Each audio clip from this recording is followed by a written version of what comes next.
that will bring us together so that we can discuss issues, important issues affecting our people in Nigeria.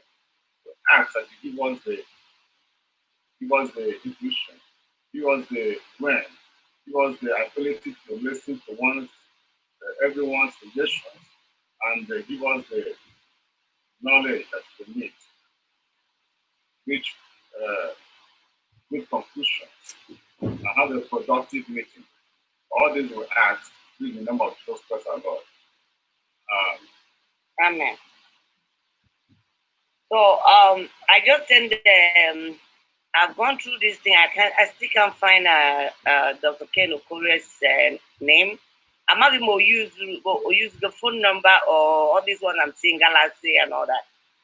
So if I cannot find him, I guess it's not my fault. So let nobody think that I tried to, it's not my fault at all. Let me go. Yeah. Because let me unmute everybody, but if I'll crave your indulgence not to be making noise now, so that I will not here. The next thing on the agenda says continuous participant personal introduction via registration and chat room. So you just introduce yourself in the chat room. I guess that's what they want us to be doing. Then opening remark and greeting from Senator E. Abaribe by which chairman. So Dr. Let me get Dr. Anthony Jefferson and nobody want to.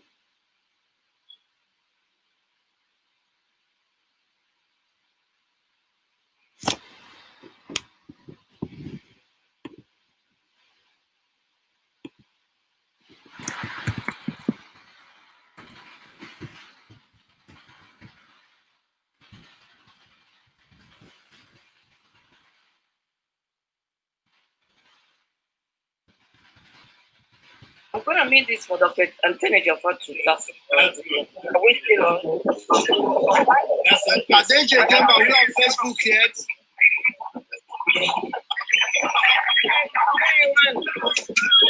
Facebook yet?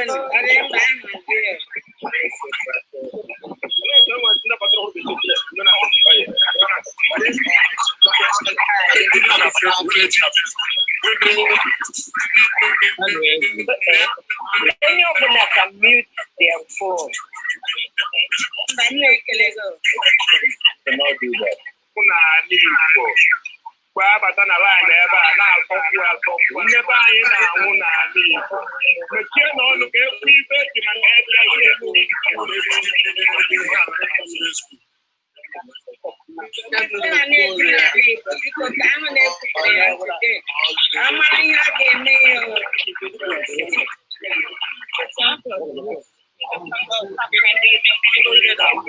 that he said you can put your hand if you believe that there's hope in the city.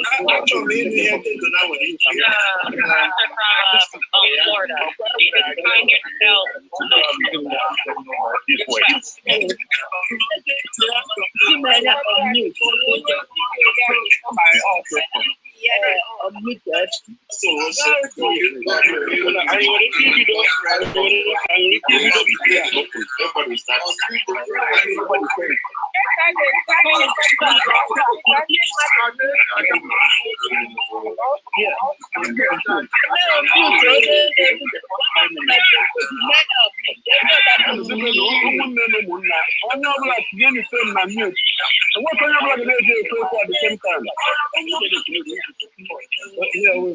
very shameful thing. Shameful.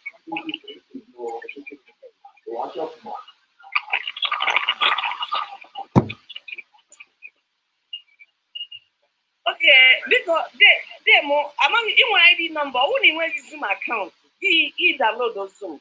I don't know how to help you because I did this. Oh, hey, just a minute. It was those numbers not there. One of those numbers. Elevision.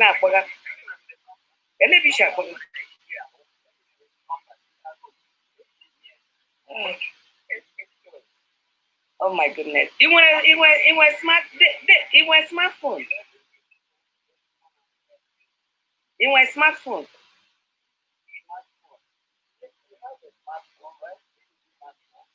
Okay, in where Zoom. One go from one corner aka odem. Yeah, go from one aka.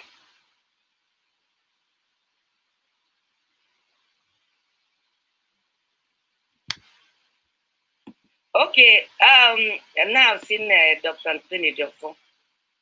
So Dr. Anthony Joffo, go ahead and talk. So unmute me permanently.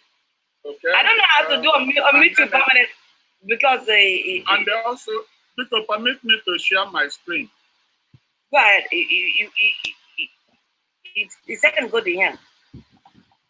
Send it here. You have to send that thing now. No, you can share your screen okay, now. Hold on. This is one of those. And you logged in with that. That was why it was hard for me to even see your name. Give me the AE doctor. So how would we know logo? It's your phone. And we're not a job from up there. Allow. Unmute my screen. I mean, share my screen.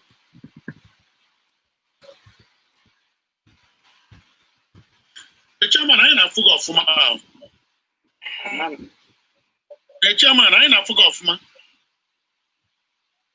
I'm known now from share my screen now. Oh. Chairman, I ain't a full of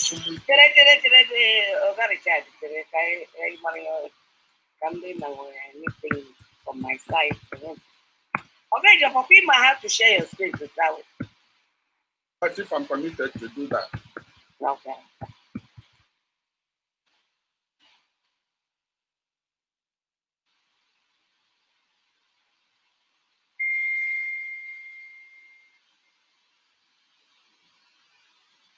Says host disabled participant screen sharing.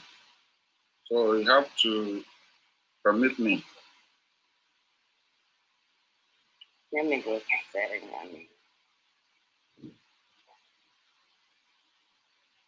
Adeja Gamba, I'll go again here permission to share his screen.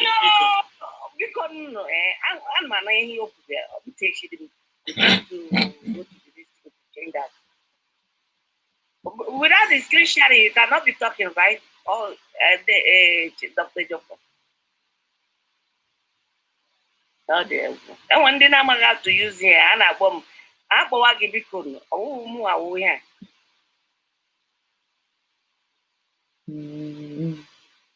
Okay, all participants can share.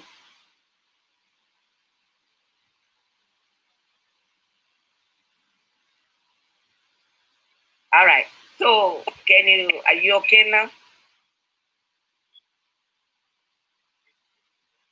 Dr. Joffo? Uno for my screen. And where any sign to show that you're doing screen sharing? Are you sure you... Okay. Professor Joff, I want to share, I want to click that share. That's all the unmuted. So why not click that share? Then share the screen. It's still showing that it's disabled. No, I got it. No, I've gotten it now. It's on it. Enable it. I enabled it now for everybody to share. Anybody here can share screen. So I'm not doing my... Are you okay with that?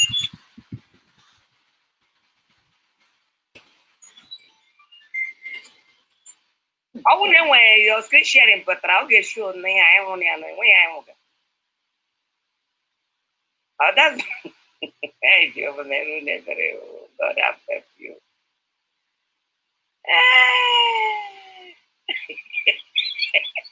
So,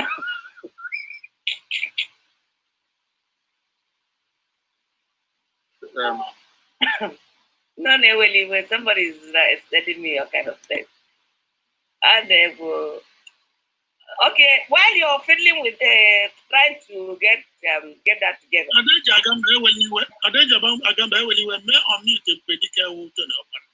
Okay. Okay, I'm Ken Okore now. Hold on, I'm trying to meet Ken. it can be of help.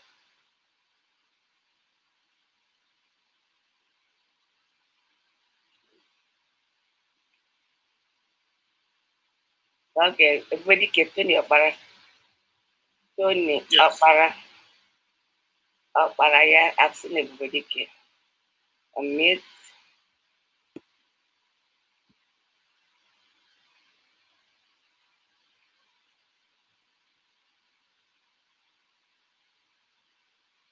Okay, everybody can.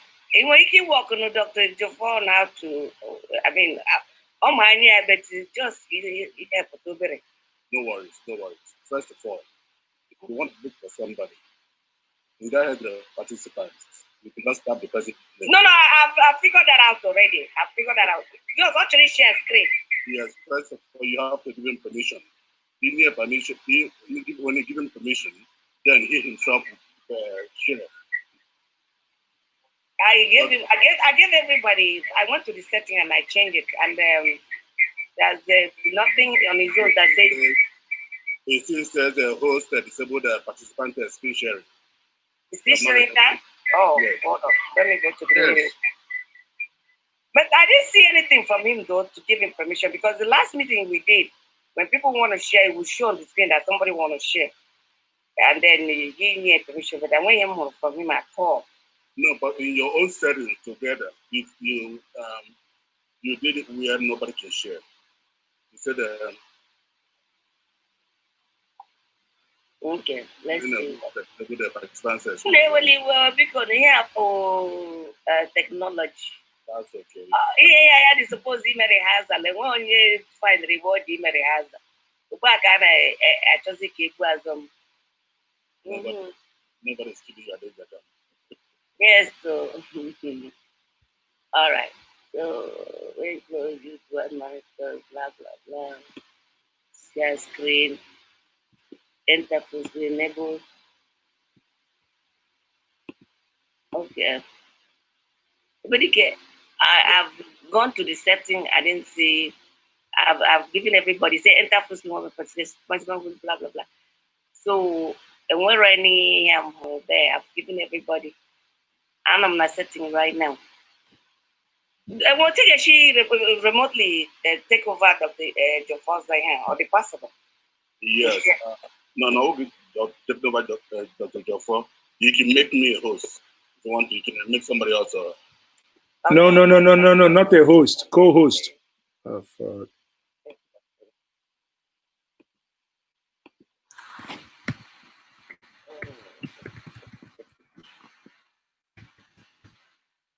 Yeah, because I think we're wasting time here. I want to the screenshot cannot work. The chairman can just address us. Tell everybody is now what is not any host. That only get to the internet, Facebook. It's okay. It's okay. Now it's okay. Mute. Okay, everybody can go ahead, whatever you need to do.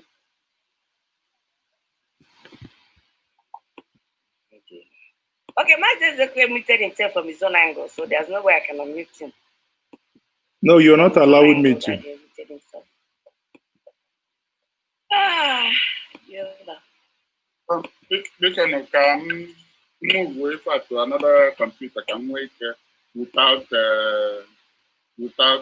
in-memory and I can direct to just start talking from there. Okay? I know anyone Dr. Joffa.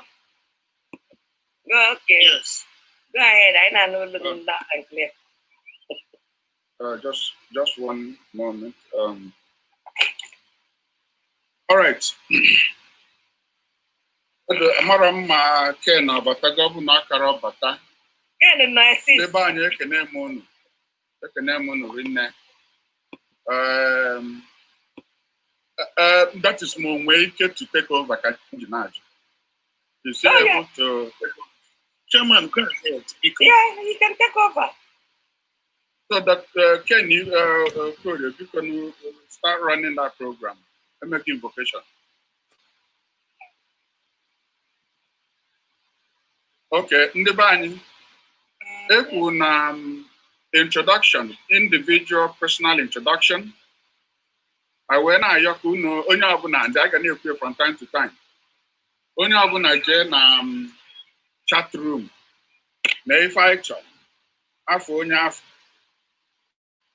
email address phone number a ga-ejidu ya. Ife anyị nwere ime tata agmasụkwu Igbo ana m ayọkwu onye na-asụ ka ọ sụọ n'Igbo as much as anyị nwere ike.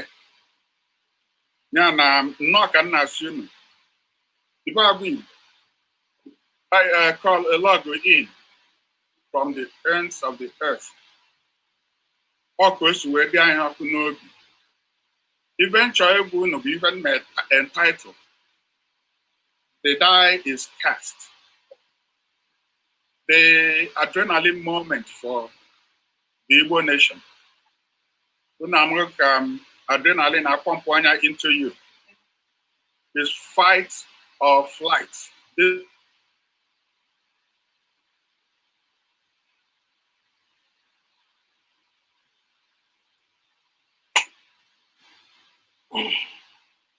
Chairman, are you okay?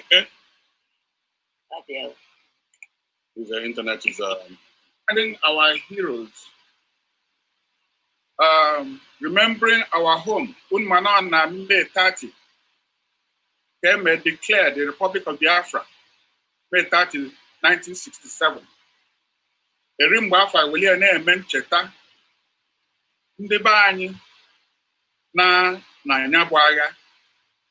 A na-akpụ ya Memorial Day and all tata. So kwesịrị na imeli observe.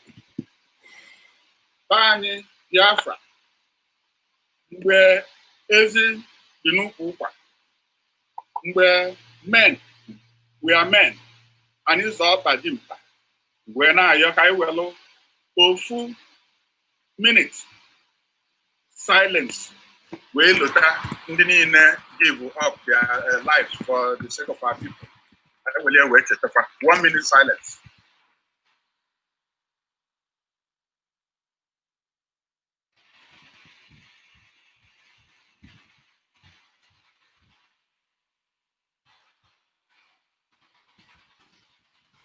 Chineke abịa mmanụ n'enye igwe n'afọ n'ife n'afọ n'ọchịchị.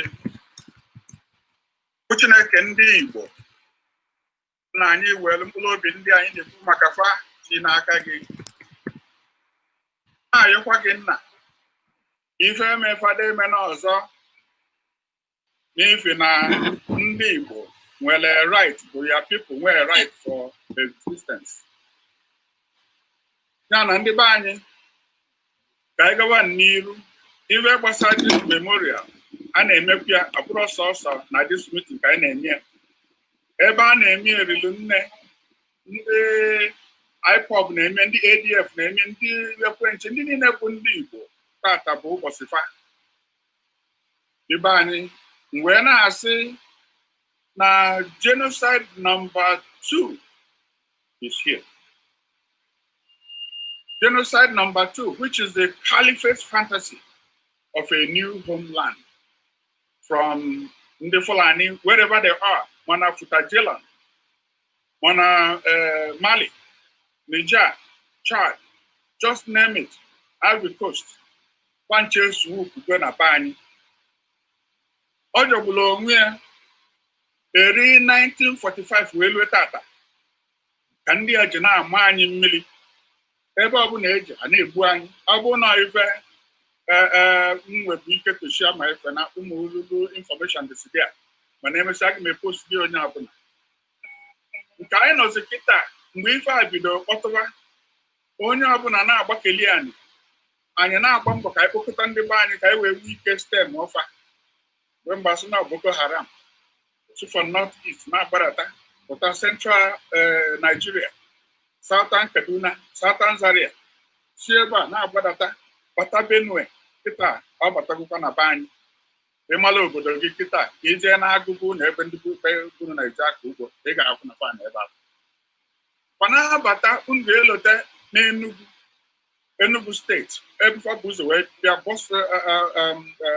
gbasịa ụlọ ọkụ gbasịa kọmuniti sakia kọmuniti abịa ndị na-achị efi ekwulu assault rifles na-akpaghalị onwere na-ajụ fes ya na ya bụ ife elutego n'ime ụlọ dịka nsikwu ị na-anya ife na ndị na-achụ efi na-azọpịasị ife niile ndị na-achụ efi na-agbagbusi ndị mmadụ ndị na-achụ efi na-erepụ ndị nwaanyị ndị nwunye anyị emekọtasị anyị na ife nwa bụ grazing bill ya bụ grazing bill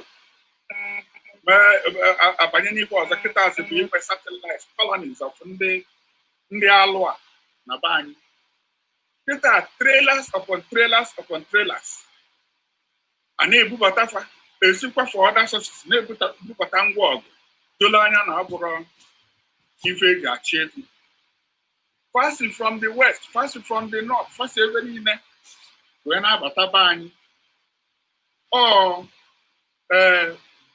the grandest influx in modern history.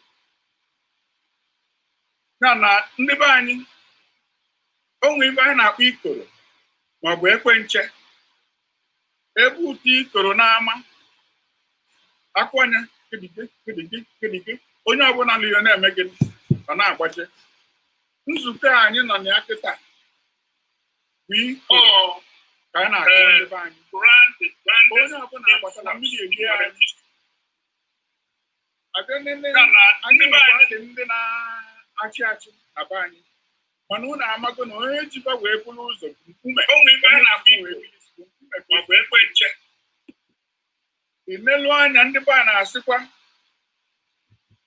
ọkpụ isi ọ na ọ mara akpụ ka ọ bụ na agụba adịrọ nkọ ibe anyị ajụjụ aka ntọgbọla unu ọkpụ isi ọ na ọ mara akpụ ka na agụba adịrọ nkọ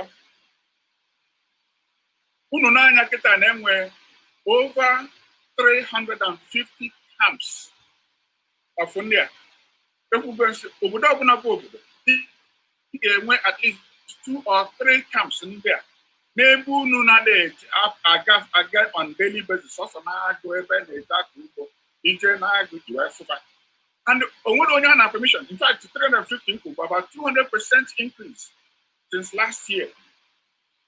So na onwere onye a na permission unless ma ọ bụ dịka nwee ndị na-achị achị n'obodo enyela ọchọchọ fanala egoti na owe nabatafa mana ewezuga nke a onwere onye na-enyefa permission fa na-aba ndị be anyị na-ejekwa ugwu Awụsa na-eje ebe niile mana onwere na-agba nakata pụta ọbụgbado ana na bụrụ nke bụgbado ana mmadụ na-eme ife salịa ndị be anyị ka ngwakwa unu adịghị ama ama ndị anyị na-ekwu ife ndị Fulani the total of about 6 million people. If I want to make it a farm of Brooklyn, try in Central African Republic to take over the place, William made their place. Eventually they failed. Apollo Barney target is. Ask them 6 million. Ndiwa and Dione, not the 50 million. So 6 million. I got a wife on 50 million. I get a quick comment. Hello, Papa. I think I'm going to job okay. I need my family. For example, the government of Kuwait, over $300 million. So now I support Nigeria for COVID-19. Even you know, Afghan case spend instead of all in the mind to see a COVID-1. 300 million of source of COVID KGM of Fajibu. The government in Kanye, it and find a Fulani, or they actively promote and protect Indian and fight more sophisticated weapons. Manadia Mama, it didn't Anuaji. If I jibu our identity as Igbo, I got Funata Kemelia. Hey, Igbo Mulmun Nozipia. Ndị ama anyị ama nkwụkwa ka etu a ndị dinta na-abụba na agụ n'ụzọ ụtụtụ ọbụ na ọkwa ka na-alara ụla wee were aka wee nwụrụ ọkwa ọkwa ife a na-achị m anyị kịta iji aka wee nwụrụ anyị dịka a na-anwụrụ ọkwa n'ụzọ ụtụtụ ibe anyị ga-ekwenụ ka o mee mba anyị asọpụziri ikweta ome. So wee na-asị mmadụ nọkwa n'ụlọ. Mmadụ ịnọ n'ụlọ bụ na etu esi kwu na duru ada nọ n'ụlọ ewu amụọ n'ọgbụrị. Ikoro nkwụ maka ya gedige oge dịba ka onye ọbụla agbakọta. Ndị wiki affiliate niile ebe unu anọ na unu ka a na-akpọ oku a. Maka oku a na-akpọ bụ ka onye ọbụla bụ onye Igbo malụ na o nwere onye ọ bụ ọgụ ya iche na ọgụ anyị ncha. Ya na wiki affiliates from A to Z. Ndị IPOB, Indigenous People of Biafra. Aka unu dịkwa ya, unu nọ on the ground. Ndị ụka anyị na-afa na-emeka states and town unions across America. Ndị ADF, Allied with Development Foundation. Ndị ASETU, Association of Southeast Town Union. International Society for Civil Liberties and Rule of Law.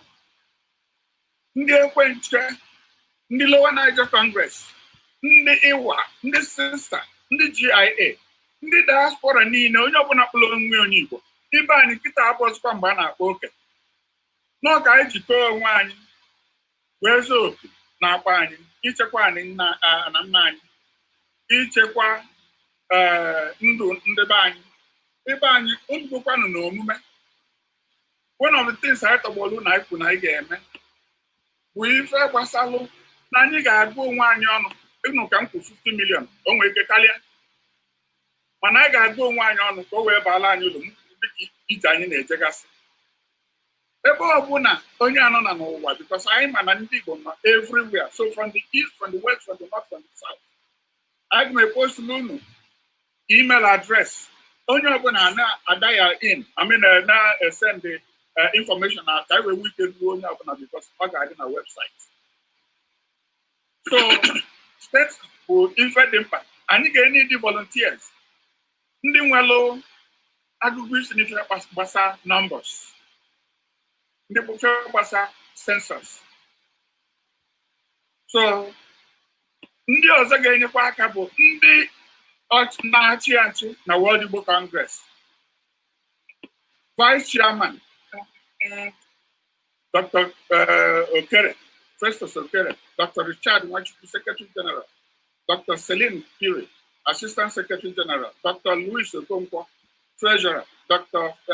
Humphrey Ihejirika, Financial Secretary, Chief Sam Mbe, Recorder, HOD, Dr. Ken Igwe, Executive Director, Chief Godwin Ndukwe, Deputy Executive Director, Chief Chinonye Madu, the Chief Whip, Basila Onwukwe, PRO, Attorney Uzoma Ford, Legal Advisor, Attorney Okwi Maduford. Ndị attorney, for example, ga-reach out, anyị ga-collect information. Ndị niile bụ ndị lawyers nwee ike inyere anyị aka. Maka na o nwee ọtụtụ packages anyị ji a ga-eji wee jegasị n'ụlọ ikpe dị iche iche. Abịakwa ndị conference managers n'ebe a. Ọfa suppose na nkwụsị ife a na-ekwu kwete over from there. Bidozie follow through. Attorney Ken Okoli, Dr. Innocent Ukaba, Attorney Azoma Anugom, Dr. Stephen Uche, the Secretary General, Dr. Richard Nwachukwu, then Prince Blessing Chukwu. Ndị a bụ ndị ga-eteki ma ife olu na-eti na-akpọpụta ndị ga-ekwu okwu and so on. Ọfa ga-handle ya. Ya na ndị be anyị eweta m unu ozi ekene from our senator bụ Abaribe. Ọ sị ka m wetara unu ozi ekene na ya na uche dị n'ife a na-eme. Wetara unu ozi ekene from Nnamdi Kanu, onye isi ndị IPOB. Ọ sị na uche dị ya ndị enezi anya fanọkwa na line na kịta. Wetara unu ozi ekene from Professor Nwala, onye isi ndị ADF. Wetara unu ozi ekene from President ndị Association of Town Union, also nke ndị civil liberties attorney Emeka Agbalasị. Ndị a niile uche fadịa anyị na-afa na-alụkọ ka anyị wee nwee ike gboo ife dịla anyị n'ụlọ. Ya bụ ife dịla anyị n'ụlọ bụ na a ga-stop, anyị ga-amasị ebe ndị ahụ wee malụ anyị ga-esi wee chije dị ya. Ọ bụ na emesie ife a, anyị ga-edevolve into another arm. That arm is ebe I ga-apụpe ngịga udo when the time comes. So ekene ka mpụ wee na-ayọ ife anyị ji wee kwuo okwu kịta nna asị ka share screen nwesị information dị na ya eni dị n'unu ga-afụ ma links dị na ya a ga-eyuzu wee lụọ ọrụ ya na emesị na a ga-epost ya onye ọbụla enweta ya. So ọ bụ na Ken Okorie na ya anyị atọ over ka o tekwa over from there, but remember biko jee nọ na chat room biko tinyere names and information numbers and anyị ga-esi wee reach ka anyị wee nwee ike use efe dị na chat room. Ndị be anyị kene m unu. Ken Okorie ọnụ ya. Ken Okorie. Ken Okorie has been unmuted, so on our Azuki, I must be him again. All right. If was that I get a message next, Gabo, up-to-date information and projected support system. Gene annual bulletin ever. Gene annual bulletin. I get many on mute. All on there. I don't think that Jean on bulletin. Everybody can. Is she the same as Jean May? Jean not here is Jean May. It could be EEAN. Jean May. Jean. Last name May. Okay, then Jofo, please admit her because you are the host. No, hold on. I am the host. Everybody, did you change things around or what? What did you do? In order for him to be able to share his screen, I made him a host. He could have shared. Jin May is a different person. Okay, that's something I was talking about the Jofo. In order for him to be able to share his screen before I made him a host, but I didn't want to interrupt him since we're already in the flow. But yeah, the host to you. But the Jean, not on this call now, is Jean May. Jean May muted herself from her own phone. Other is not here. Another here. Not typed participants, unless she dialed in from her phone. I hear only Jean anyway, so it could be the same person. I did a search on Jean. The only Jean is here is Jean May. And they just fucking unmute that Jean May. That Jean May is muted.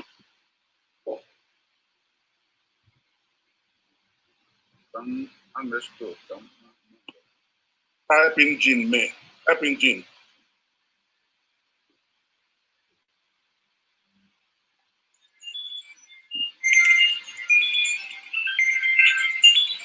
Because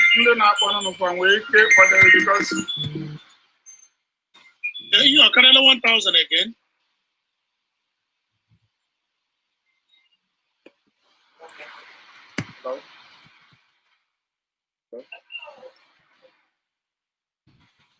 Yeah, we are now 952 people not there already. Did you say Jean May? Yes. Yes. She muted herself. I don't think anybody can unmute her. She muted it from her own phone, from her own whatever she's using. Because her video is on, and then the audio is muted.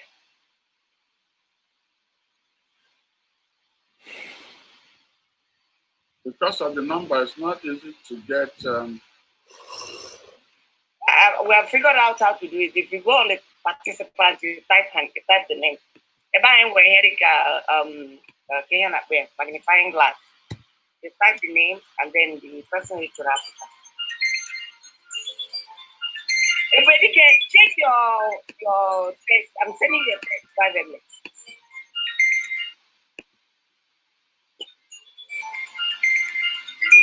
What kind of I want to Jimmy want to be ready.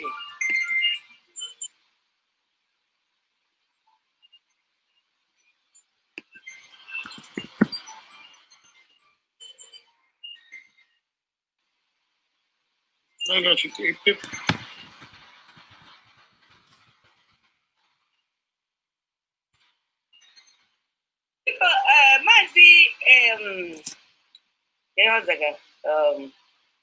It's okay.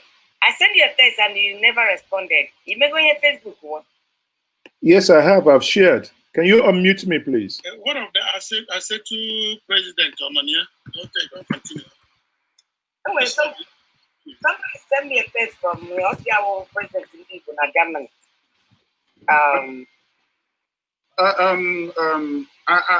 Attorney Bobby and Yoko never. Okay. The problem with everybody demuted. They can't talk back. It's okay. Yeah, but if you unmute, trouble. If you unmute, trouble. Bobby and Yoko never made it. Bobby, right? Bobby. Yes. And yeah. Okay, on here. Let's see. Unmute him. I believe he muted himself, but who I want to make because I couldn't unmute. I don't know what everybody did because everybody can you unmute Bobby? Is there an Eku or an Ekwe? An Eku. Okay, I saw Bobby and Eku.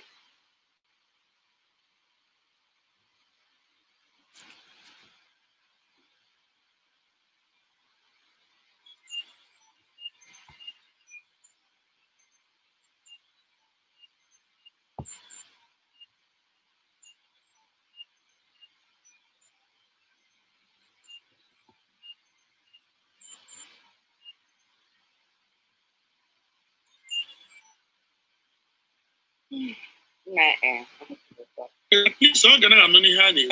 All mute. Well, I'm gonna wait too. Don't predict my our can miss my mommy is predicting. Everybody can go no him. I'm not going.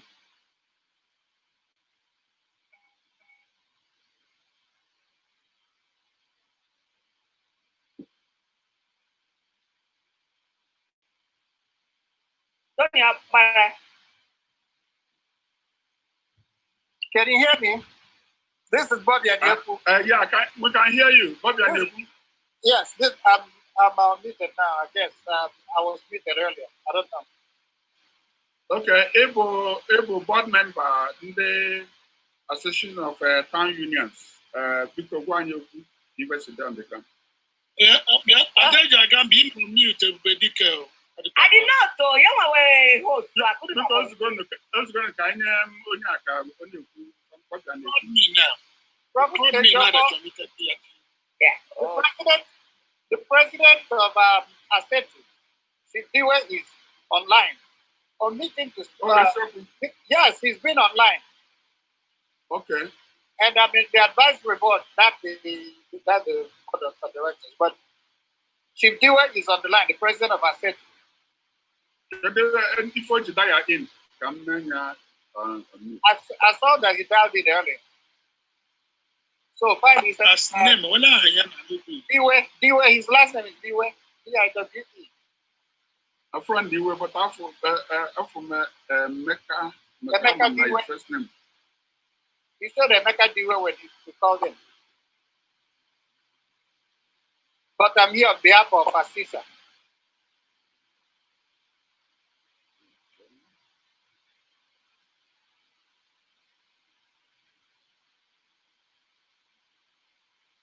Enwere m Emeka ụzọ na-abụ ka mmefe ụzọ ka mmefe nche ọmụmụ ka m were malụ.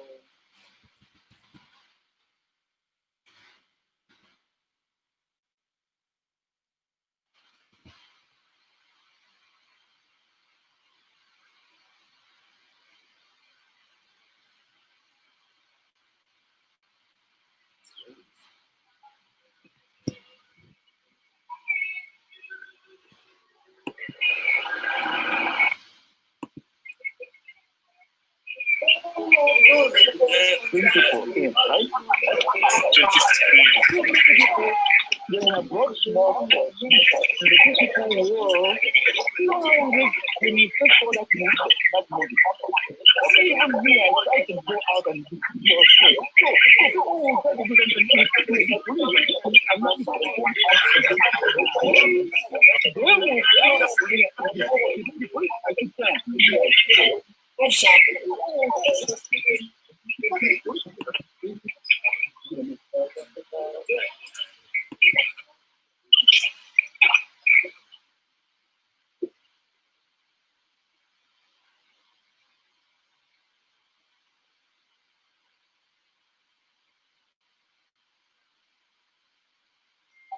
Wow.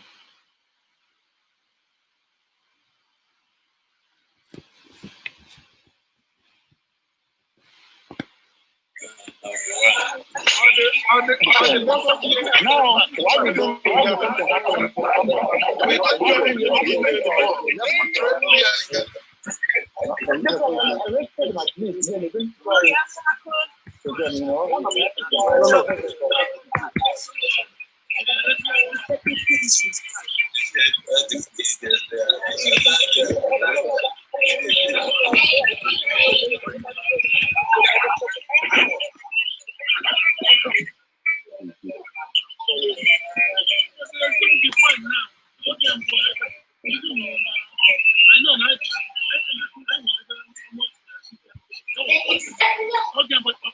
Can I say something, please?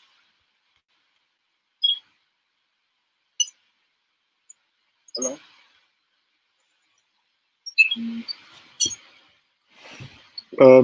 Yes. Biko no, Mazezo Kenekwu ebe a, biko.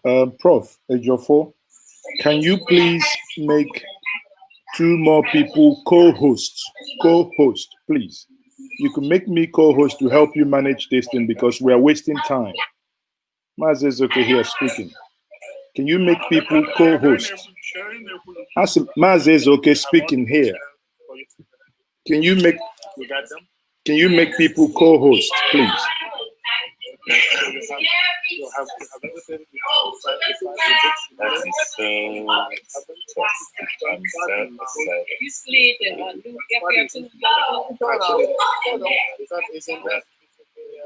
Welcome back. Everybody, please, tell me anything. And then you are on mute. That is the problem. No. Chairman.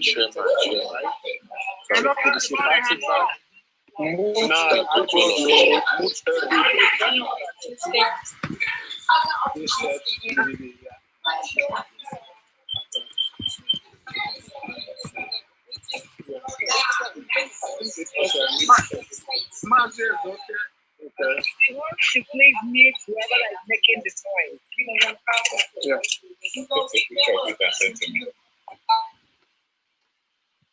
Yeah. What is the most about everybody?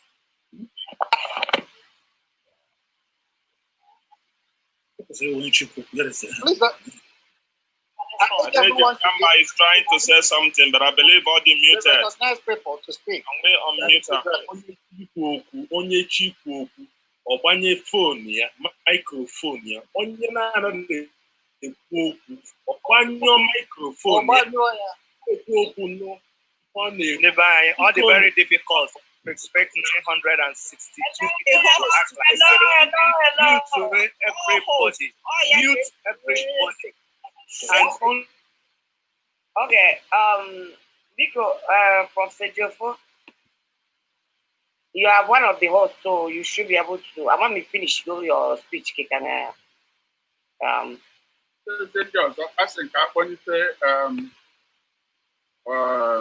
On everybody I did muted. I will not get muted. For someone on the line, he wants to. Okay, already on the line, how? To speak. On the on, can you? Timothy Wala, is that him? Yes. Okay, all right. And do you want you kumakia? Do you want? Okay. So the person one is omitted. Diwe, is it DIWE? DIWE, yes. DIWE. Diwe, and Christian, Diwe. Is that the same as Diwe? Diwe with the full name. Emeka, Diwe. You can unmute all the Emekas there. I'm sure you'll be one of them. There's 3 Emeka. Unmute all of them. Meanwhile, we need to apologize to people for all this. Yes, it must say the third person you can make unmute so that I can apologize and Katagawa.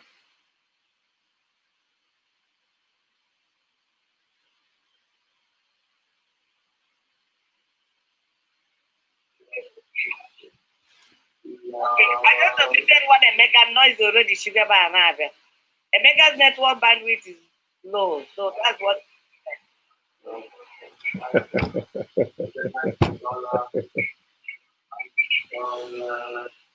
Jesus Christ, I'm just laughing. One of the Emeka muted himself, or why you want me to hear? May. Okay, May. May, M-A-Y, or May. Jim, unmute. No, she muted herself because I can unmute her. Hello, everyone. Can you hear me? Yeah, we can hear you. Onye Nakita bụ Jim May. Now coordinate our coordinator for our information gathering and analysis. Some of the things I name here out here in the diaspora. I coordinate here. Can you go get in there? So you can talk about that. I'm turning over to her immediately. Jim May. Thank you. May I please get the ability to share my screen? Okay. I need to be able to share my screen, please. We had that problem. Are it possible for you to speak without sharing? That will help. Oh, go ahead. Tony, not Tony. Tony, are you a pretty guy still there? Nah, this is the real world. Is it possible to make it so that I can share my screen? I believe I did that already. I don't know what is not. I'm going to try it again. Okay, hold on, man. Let's make a prediction. Bedike muted himself. So I can. No, you actually muted him. I was talking to him. You actually muted him. Okay. Yes, I'm just letting know. I don't know what happened. I have no. Remember that Dr. Jaffa was also meeting and I'm meeting. So don't put it on me. So you're one of the you're still a host, right? No, I'm not. Oh. Okay, let me make you a host so you can. I'm not gonna. Let me get that to you guys. Okay, we're not going to be able to do that in another couple of minutes. I'm just going to go ahead and get started. If we can't do that in the next 30 seconds. Everybody can do whatever she wants because I didn't say her this information.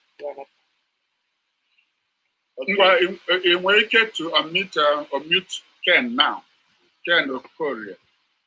And then the members of the. Okay. But I can go ahead and get started without the presentation if it was that. Go ahead and get started. Go ahead and speak. Okay, let's just do that then. Okay, good afternoon, everyone. I'm not really sure where everyone is dialing in from, but you are welcome to this August occasion. And as the earlier speaker had mentioned, we have a global coordination team that we are bringing together to work with all the different organizations. And we have various people on the team. One in particular, Felix and Nadji out of Dallas. And every day we're getting more people coming aboard. to work with us. One of the key things that I'm going to talk about our motto, what our purpose is, and the objective. Then I'll get into what the plan is, and what the expectation I'm streaming it live from. I'm everyone. streaming it. Nah, I put them. I'm meeting every week now. I'm meeting every week. And when all elements of wisdom are applied, war is averted. I've been asking the lady, make co-host. You got that? So we are going to be calling on everyone. No, she didn't do really me. Bring their minds to this challenges that we have. To really bring some innovative ideas. What is the purpose? I'm telling you. The purpose is a global campaign to bring awareness to the plight of Christians in Nigeria. My brother, in the middle belt by now we should be rounding up. and to arrive at a peaceful resolution. Since an hour 30 minutes. We want to unite all Nigerian social and professional organizations who have a common vision. If we're going to interview with Banjo and they, I mean, you remove people, you take people to talk. I mean,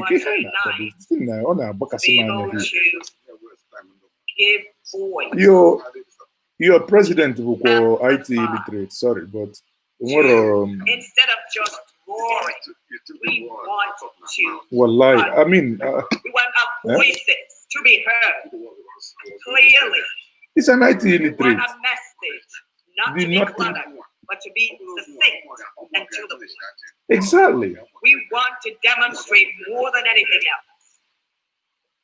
Okay. We want now, I mean, come because I send the okay, a message can not chat have privately. Response. When I say united, no, not co-host. No, that's one thing had their co-host. I've sent me make Professor Joe for make him go like 6 people co-host. Then he have all this rubbish in when you member to boot like put you on mute, on mute, I'll put you out. It's as simple as that. You don't have time to be so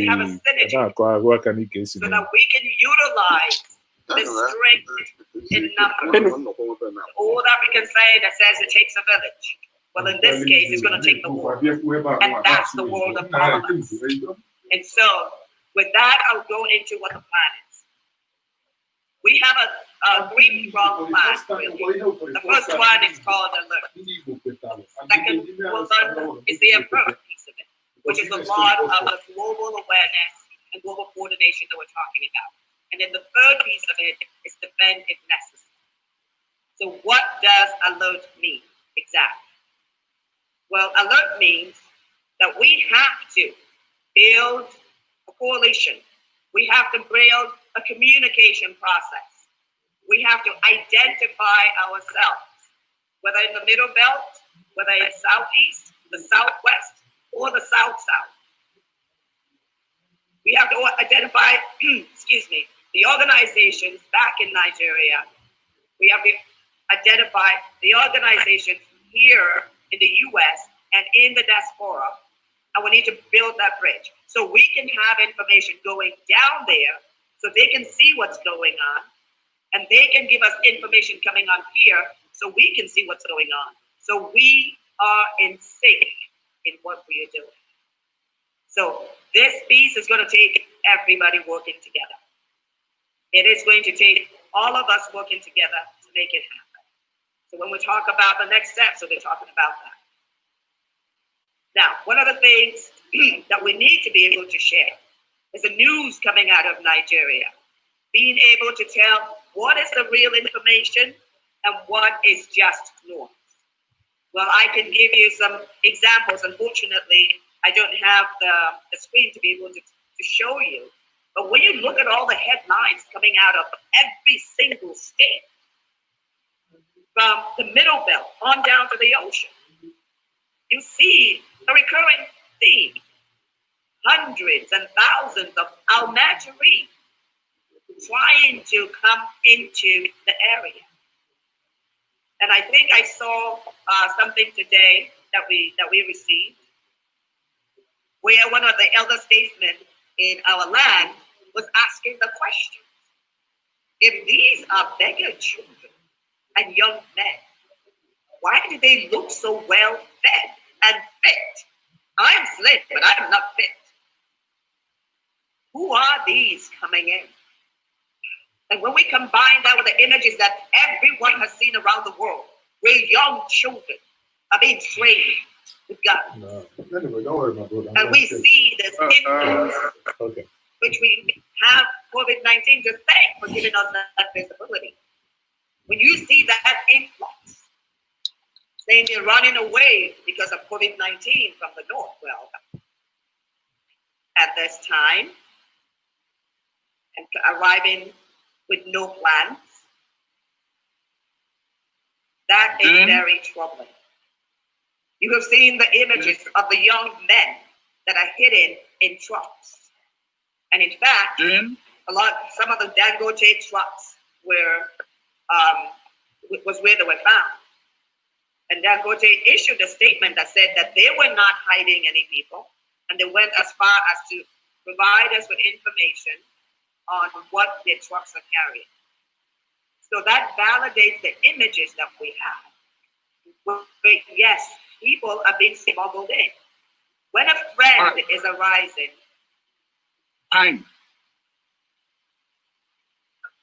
when a friend is arising, they arrive into your place. They come in the front door.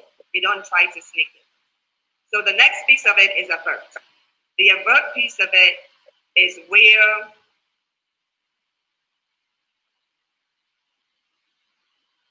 I'm not really sure. Somebody is messing with the screen. Is it, you are now speaking Igbo, that's part of it. And if it's possible to just round up so that we can also bring in other people. Okay? People are worried about what is being shared. Okay, well, let's just say the avert piece of it is where we're getting, which is really the main thing that we're talking about. All the information that I'm talking about is from the Nigerian headlines. This is not confidential information. It's just what's coming from the headlines, from all the newspapers, and from all the border patrol. Okay, that's the information we're getting out of Nigeria. So I'm just letting everybody know about that. But the avert piece of it has to do with the bulk of what we're doing, which is the campaign of awareness. So what does that mean? That means that we need to reach out to all the international organizations. We need to reach out to all the human rights organizations around the world. We need to reach out to the religious rights around the world. We need to make contact with senators and congresspeople, okay? And we need to get the word out. And the word that we're getting out is what's going on. We're not trying to make up information. We're just using the information that we have to let them know what's going on. Let them know that there is a challenge. There is a challenge for Christians and that it needs to be addressed. Because you've seen all the information from way back when. So in that avert piece of it, we're gonna need everyone's help to be able to get the word out. We need to contact the African nations so that they can speak on our behalf. We have to contact all the different world leaders, the UN, so they can speak on our behalf. And so we're going to need you to do that. So we appreciate everyone being on the call. And this isn't about just being part of talking. We have to lend our time. We have to lend our pocketbooks. And we have to lend our ideas so that we can be successful. Thank you very much. Thank you so much. By the way, you can share your screen if you want to anytime. Okay. All right. Meanwhile, we need to get some people in. Thank you so much, Jean Onwagichi. Send me a message right now. Yes, I'm going to unmute tomorrow. General Ijom. General Ijom. Wait, Princess Ijom. Ijom. Okay. Maka Professor Mwala. Make you mute. Yes. I thought I saw him a moment ago. He's unmuted. Okay. And Diwe. Emeka Diwe. Let me check on Emeka Diwe.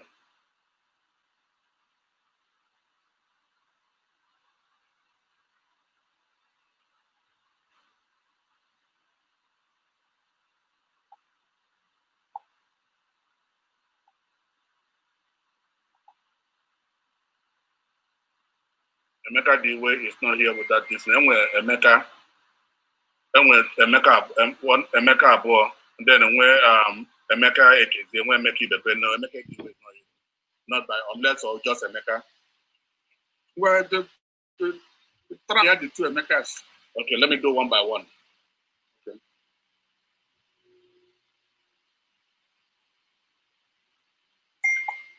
Who is the Professor Gosman Suji that's there?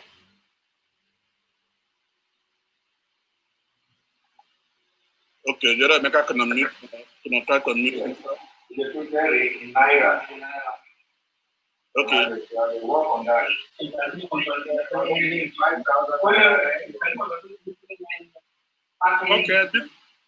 Okay, because let in I can see Professor Timothy Mwala. Let him speak. What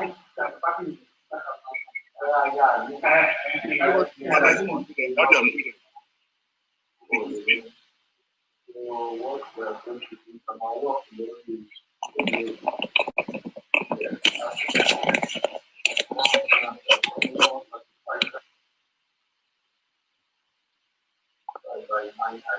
Professor Jafar, Timothy Mwala can speak.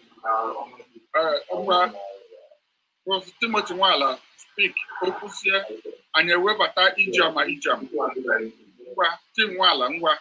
Yes, the only thing you can do right here on the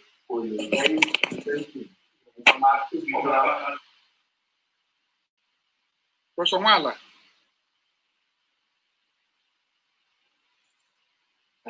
Oh, dear boy. Professor Mwala. All right, Ijama, it will open.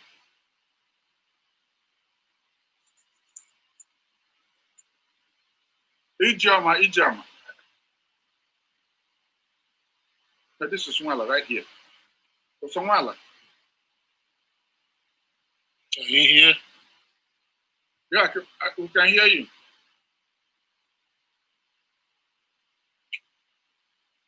Professor Mwala.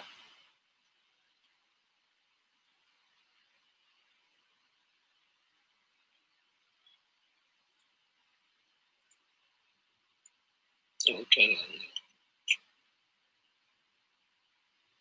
Maka Ijama, you called me a moment ago. Ijama.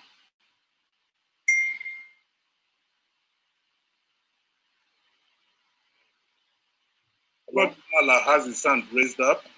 He's not muted.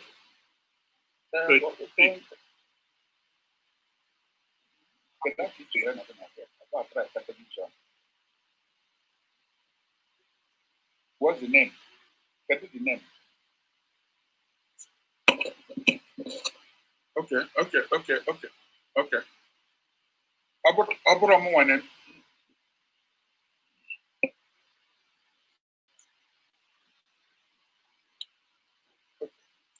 Technology. Okay.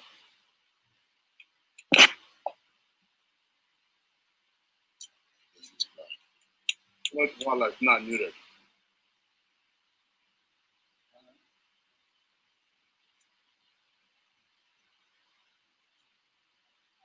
Okay.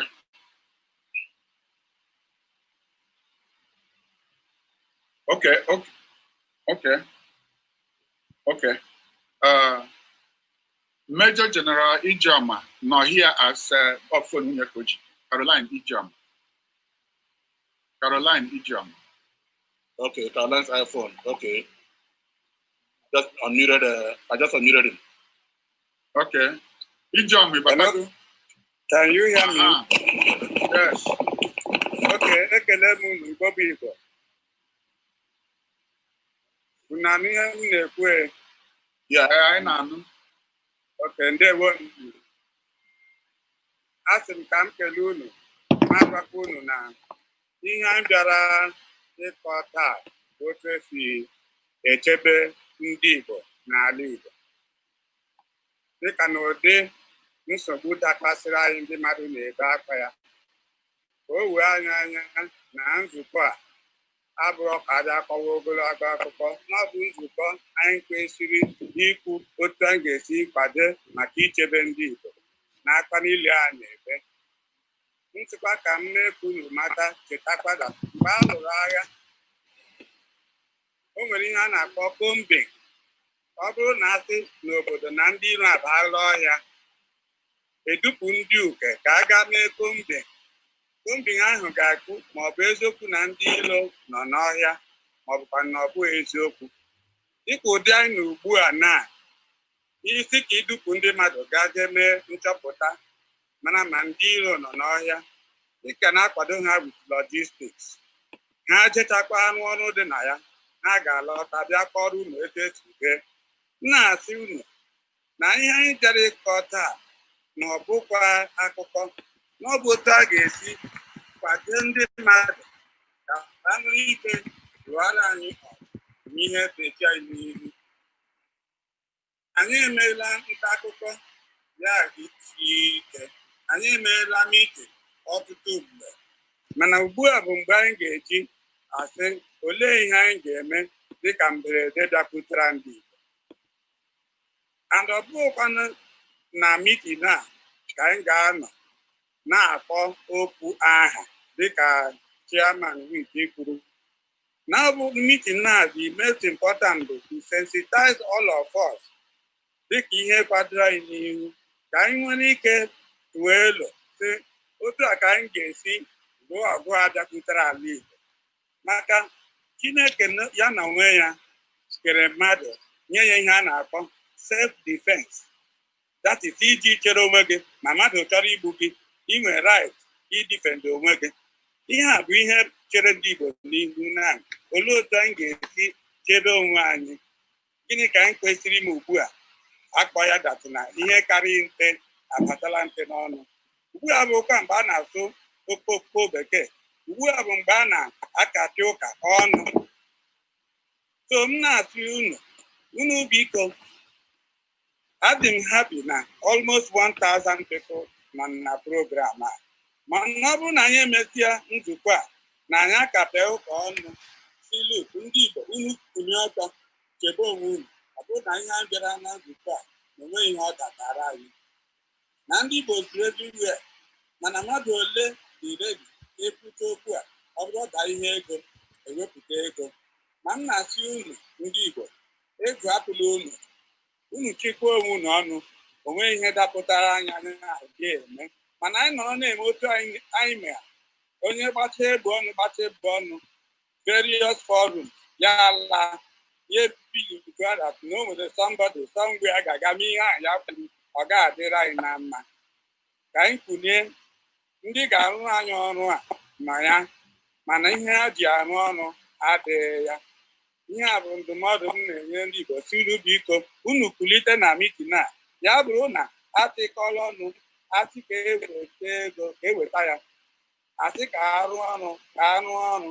Ọ bụrụ na enye prọfesọ Antoni Ejiofor bụ chairman ego si ya karịa ihe a chọrọ eji ala Igbo, enye ya ntị ọmatọ. Ọ bụrụ ma oche ala Igbo ma o nwee ihe mere ihe odo ya sịa na ndị ego enye.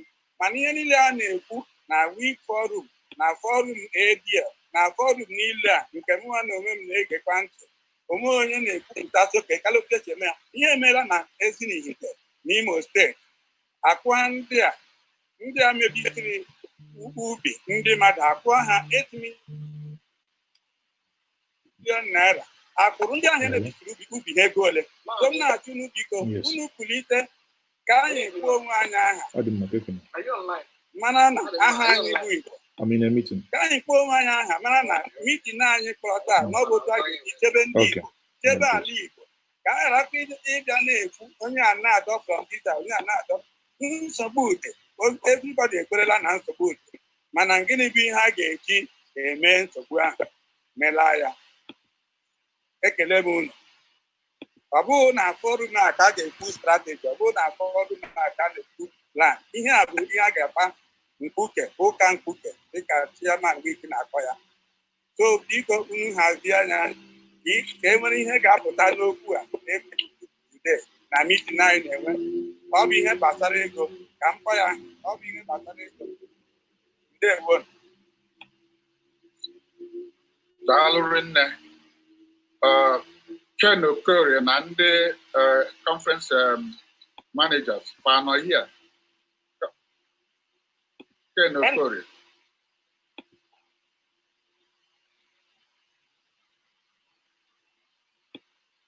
Ken is muted. Because mute onye. You know, clicking on the mute for him for the longest. I don't know why. I'm not able to unmute him. Hold on. I'm not able to mute him too. I don't know. I've been hitting on a mute for the longest and it's still stuck there. Okay. So, did he ask him whether...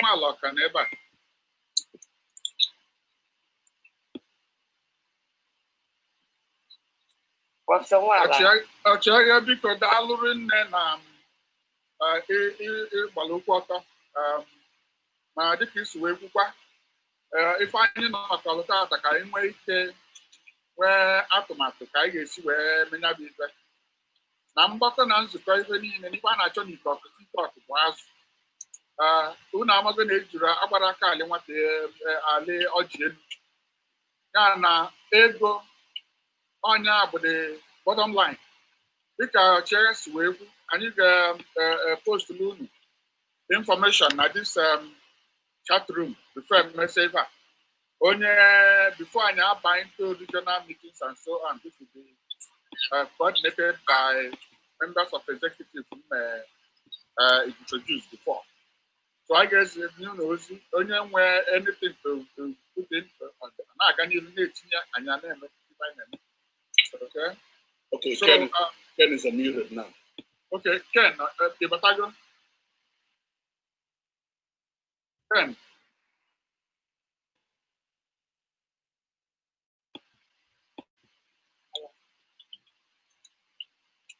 Ken Okorie. Okay, thank you. I'm on mute finally. Hello? I see you. Chairman, bikonu ka m tụkwa inu na atụkwa ịma na ada anya ọsa akụ ọka mgbe niile ejiri ama pụta alụ ana m agụ charts ndị mmadụ na-eme anyị na-ekwu let's not identify onye na-ekwu ihe let's just excellent okwu and you move forward like I said before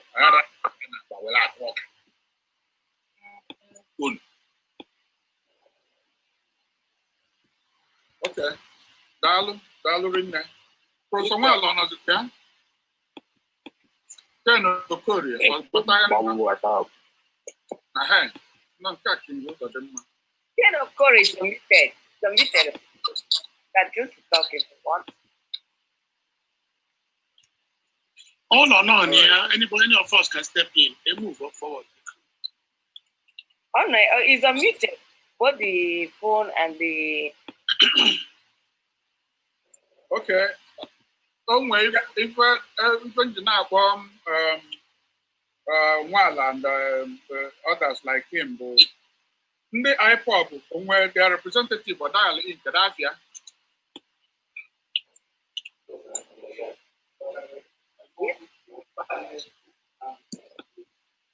Tell maka Professor Akujeze Justin.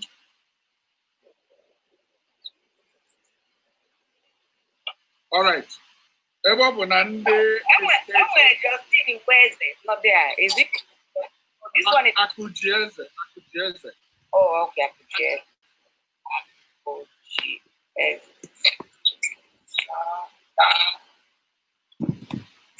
Anyway, just okay. So it's down here. Except to use Ghana Alliance.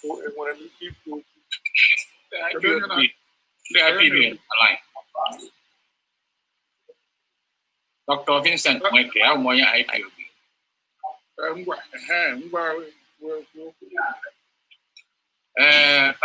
Dr. Vincent Mweke, I'm on Texas, and I had the IPOB. I got them, keep us up. Emma, Anna, no lies, and I make, I don't know, I make. I can say, the way I gave you, or it's a dollar lana state, Ebehano. One day, Thai Union, meeting me, no country, city, or it's a target high, a good to a kind of football, but I may a group of say your for or back up when you say free meeting. One weekend with 2,000, 5,000, whatever, baby. Akunye, the Goya Buku, Professor Job for her. A Maratagi can get job, maybe boy phase 1, or $1 million kind of target. And with you, a money hag a GMO when they are Gardenaka, Ijakaha, and see you target you may. When they are my high me, jail one, you when they are. I also a way good link. I get you reach here, one and didn't know. A ball on a hand. I say, Jora in a good yota. Shota go abalabo, abalata, or what to me. I didn't find a Kusa Kaiba. Actually, you wrote to it. I mean, there was a $1 million.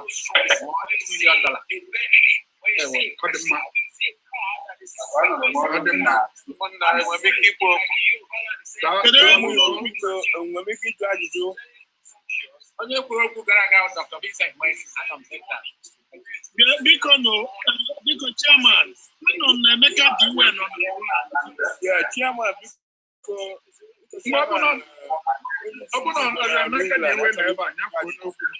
Also on my line. I'm not the which of it. Oh, the corner. I just did a problem. We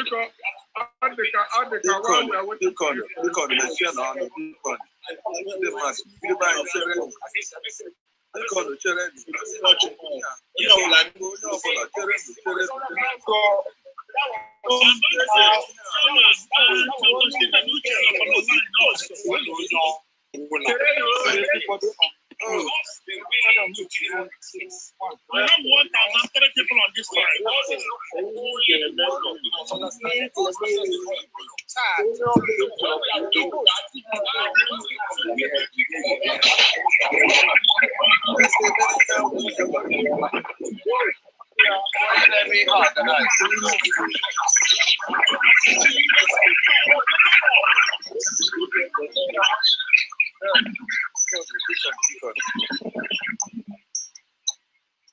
Okay, so obviously,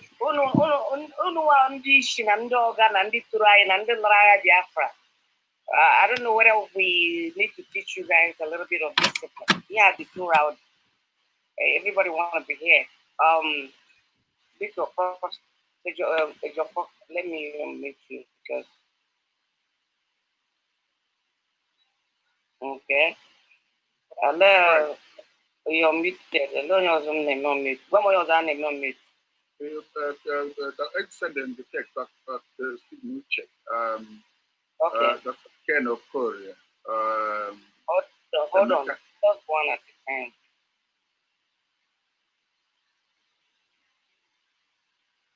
Okay, is this sending the test? Okay, still Dr. Steve is on Ken of Korea. Let's try Ken of Korea again.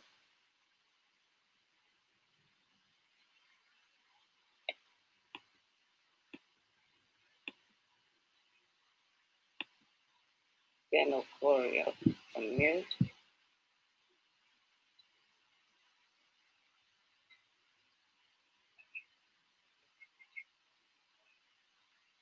Okay. While we're meeting him, can Stephen be talking so that people would not just feel like we're wasting their time? Okay. Stephen, we're a member of just like Deja Gamba and Dr. Machuku. Aha. I can hear you. So if you take care from member to member.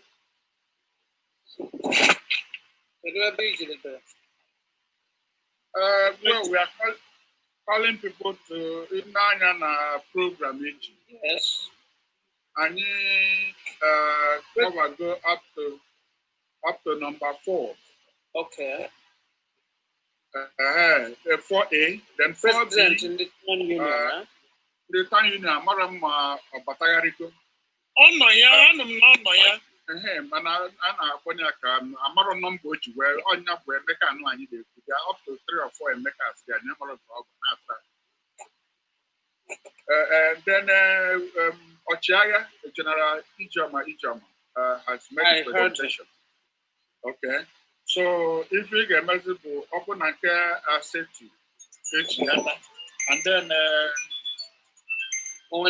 Professor onye manne moji log onye that's the problem. Okay, why not we unmute the 3 Emekas of Emekas? Which one is, we've done that before and there was too much noise coming in. Okay. Emeka Ojukwu, is it the one? There's one Emeka here. Okay, I committed him. See, noise is always coming from this particular Emeka. He's trying to meet. I join you now here. Don't need yeah, I want to make the one you go now. No, meet it now. Bandwidth is low. All from Nigeria. So do I meet him or then we try another Emeka. Okay, let's try another Emeka. Emeka Diwa, are you there? Emeka Diwa? Iwe,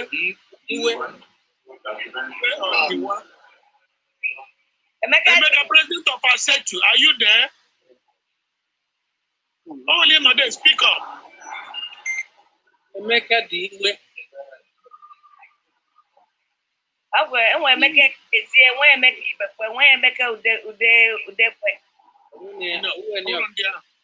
Emeka February 16th. Emeka February 16th. Get you that one.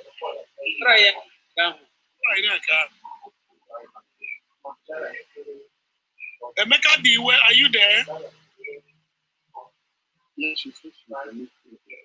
Emeka Diwe, the president of Asetu. Secretary, are you speaking? President of Asetu. President of Asetu. President of Asetu.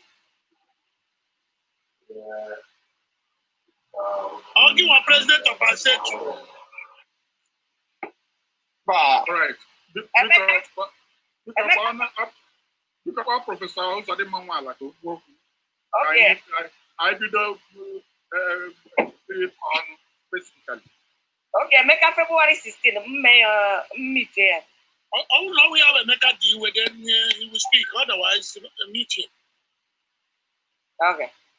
So he didn't respond to his name. Hello, Johnson, so far because Professor Wala. Professor Wala. Okay, let me try the name. Wala, his name didn't come up anymore. It is not dropped, but his name was there before. Wala. Yeah, it didn't come up again. I think he has dropped. Okay. Now if I get Dr. Korea, Dr. Wachuku, Dr.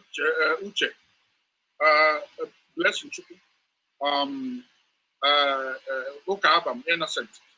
You can dive one straight into the goals numbers 2 and 3. Obulia be finally conclude. I guess we will there. Obulia if I conclude. Then number 4, which the vice chair for Dr. Okere will handle. So because I want into those goals 2, 3, and 4. Can you make Because Okere, I didn't see Okere. Okere, Festus. Festus, I'm trying to see. I'm before. All right, go ahead, Oga Ken.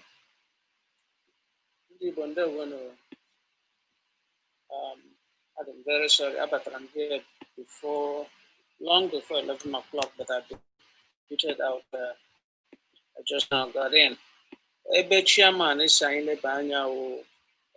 goal number 3, actually number 2. Yeah, we have go. My how life will here, my educated name. I won't get by jazz and I know him. Yes. Okay. Oh, when how will I look by Allah. My educated go. My educated go. I won't get by jazz and in the past, on our Chairman of the convention. Mr. Chairman, I'm here. I'm talking. Mute yourself so, now. Trying to name me and I be a butter. I saw no they go like they donate. Go like they a yendi. But I may a little differently. I want it with a better result. I got here by community because politics. Look, Indiana, Houston, I'm or meeting or a group of us in Houston or meeting.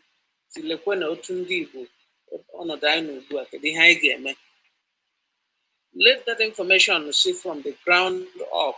Let the community say Lekwe Otaigi Shime over a week ago by community organizations.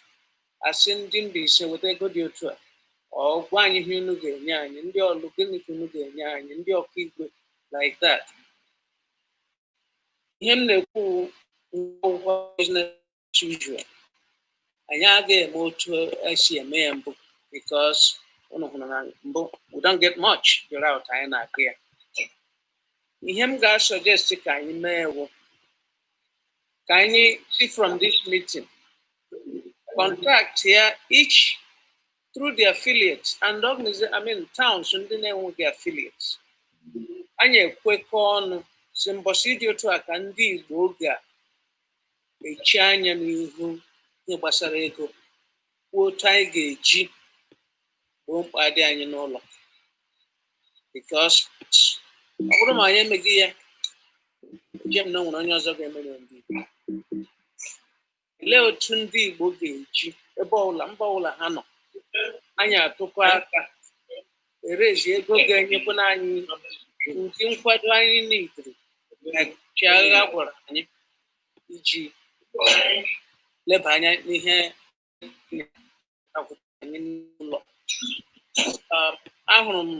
Dr. Steve Uche. Also, Nandi Monahana. Kedu Uche Ginopua. One and work. Yes. And I know the go.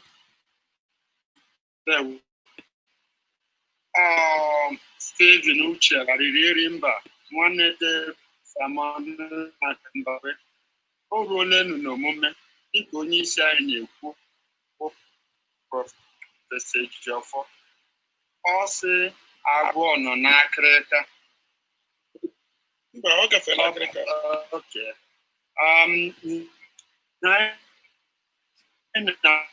Kuzi, Chairman Oken, Kuru, Equinium, Inoku, na I got meeting. I weapon of kind is only a law or child. But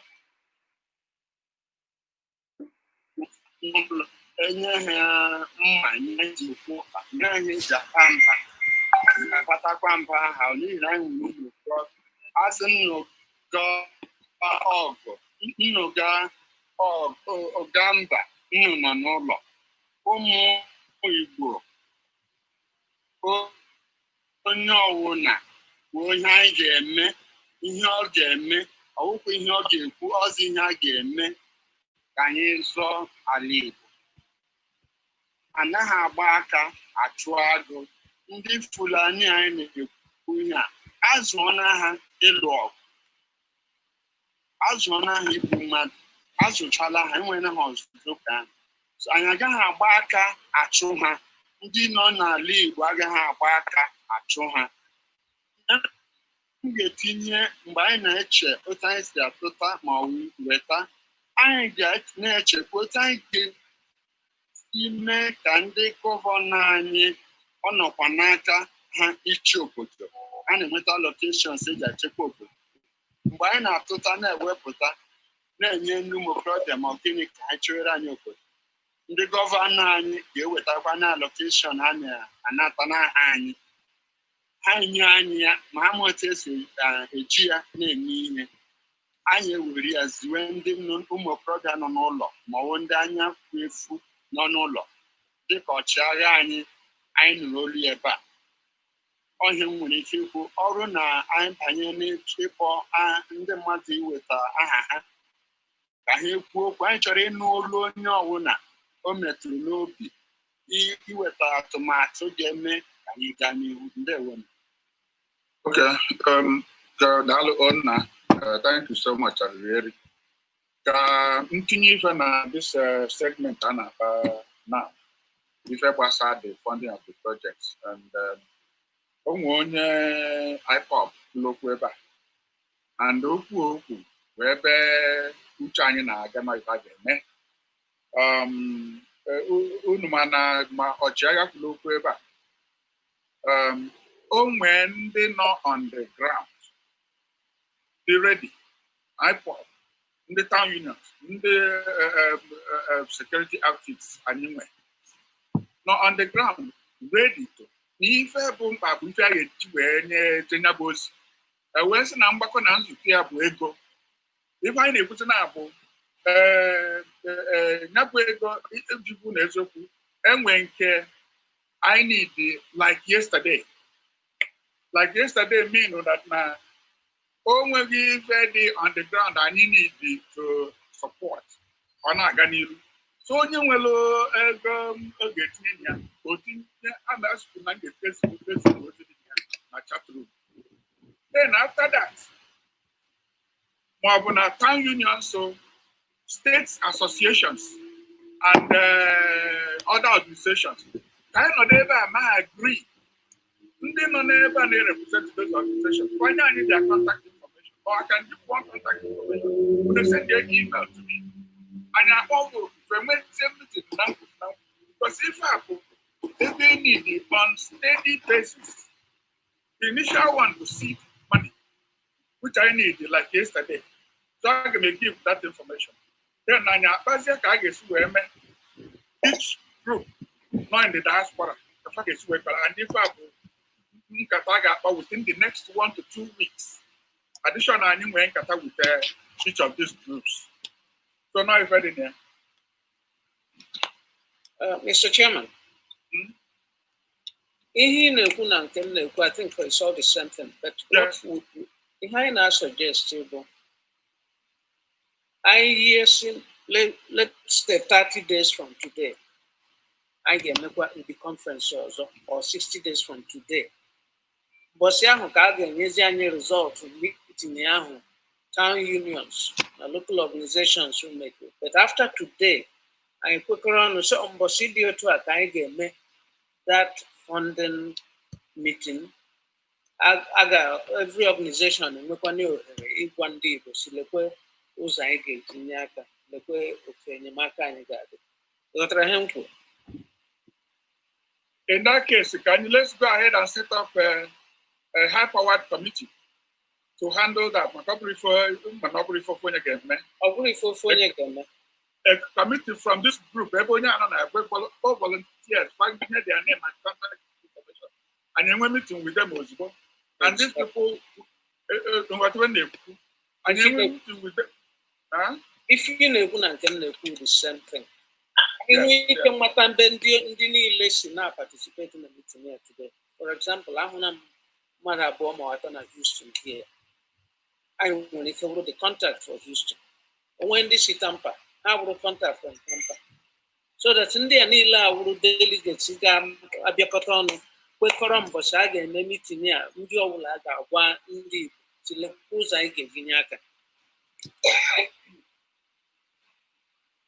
Moniki itinye kuna never because Ken. Yeah. Okay. Ọ dịkwa mma ideta aha ndị pụtara ebe a ugbu a ma ọ kwuru na all politics are local. Ọrụ na enwe ike anyị nweta ndị si Georgia ma ndị si Detroit ma ndị pụtara ebe a ọ dị mkpa ka anyị tinye ya n'aka president affiliated nọ na those cities. Unless ma ọ wụ ebe World Igbo Congress nwere affiliate.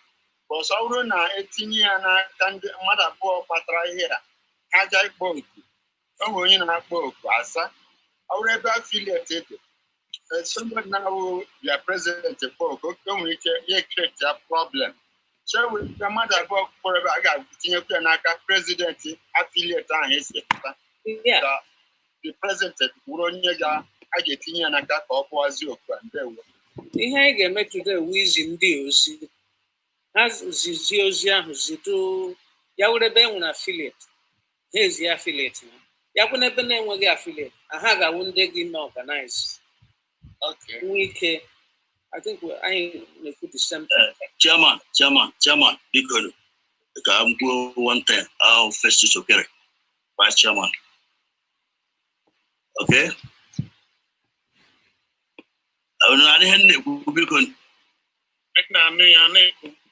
Thank you very much.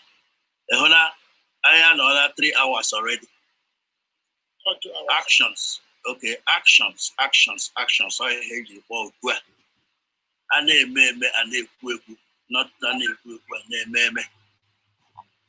I want to say, if a house is divided against itself, that house cannot stand. He have to go and be ready to stand to begin with. Oh, when this is Germany, oh, when this is South Africa, oh, when this is London, all over the place. Oh, kunile onye ola kungaruru.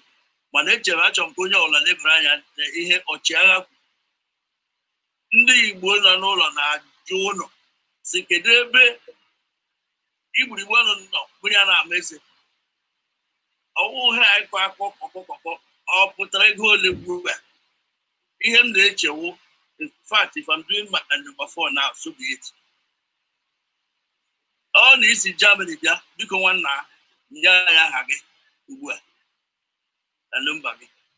Yes, in South Asia, all these places, ndị mmadụ gbajuru, unu gwa anyị, unu mee ka anyị mara ndị na owo. Ọ bụrụ na ọ wee chi, abụọ unu meet n'ọzọ quickly. Atụọ eremere.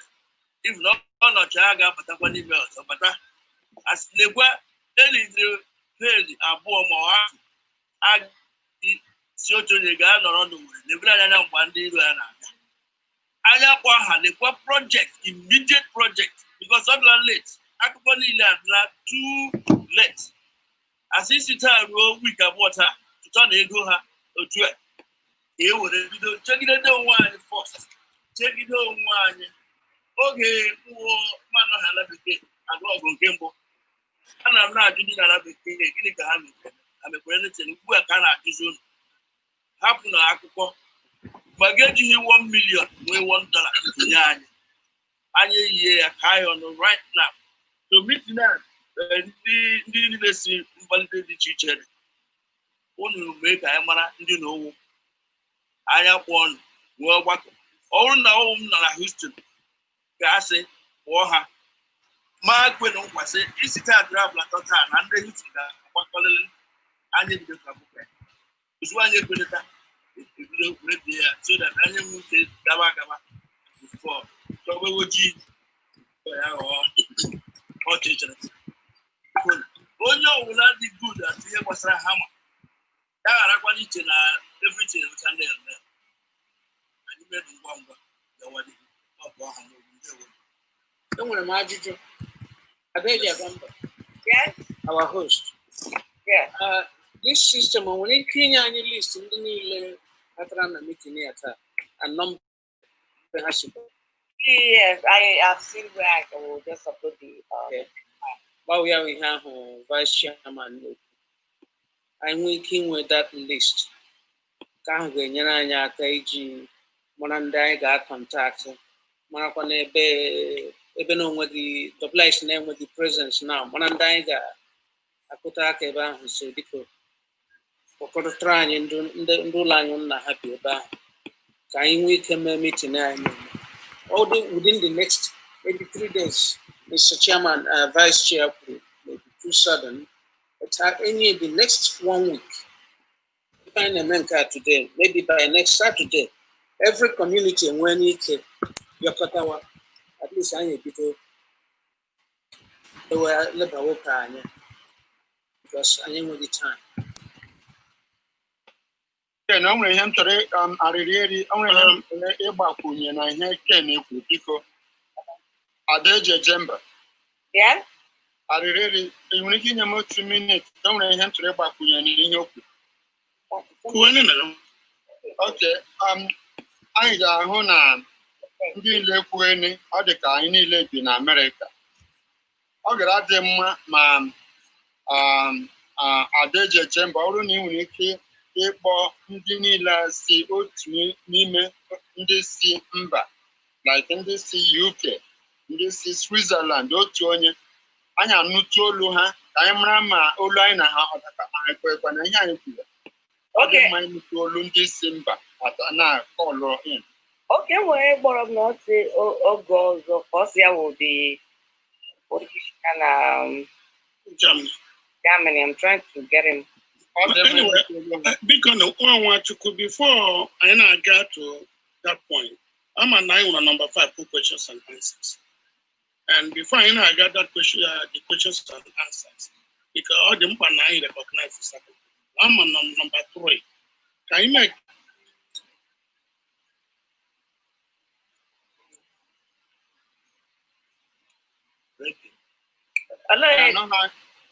We lost you.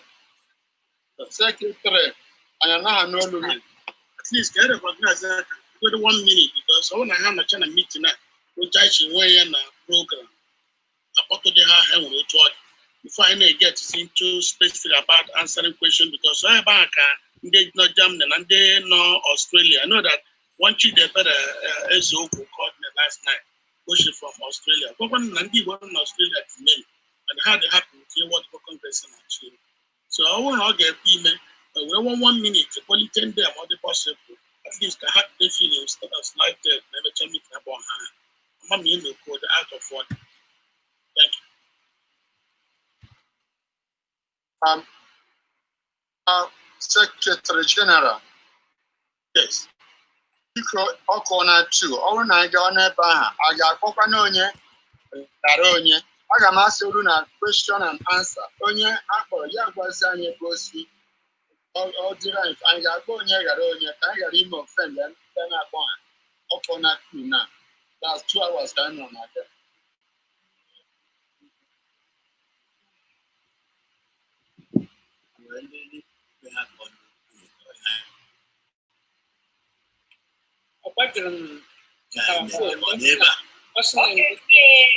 Okay. Although, hold on, let me my phone. Although for I meted you, I think he said it's the Igbo Germany coordinator. So I beg Adam, I'm a major for the meeting. I just got a call at this meeting. Hold on. And in the by no also for okay from Germany. I can move the police in Manach Tomuka, even the Bazu, tell your former. We have also night in America. All the Mumpa, Naina, and the Oman night in Sweden, Australia, Germany. ma Ọstrịa.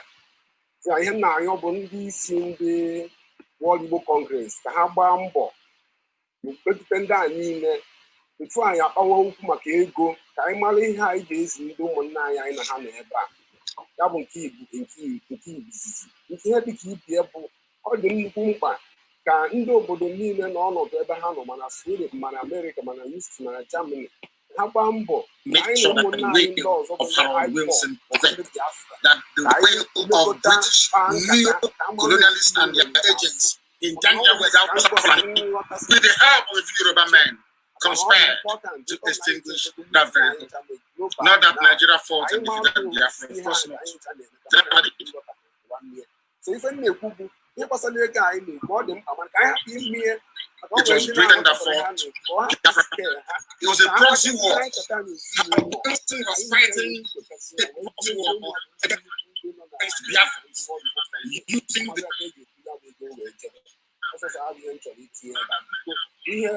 one night was a Mr. What for Richard or my poor way.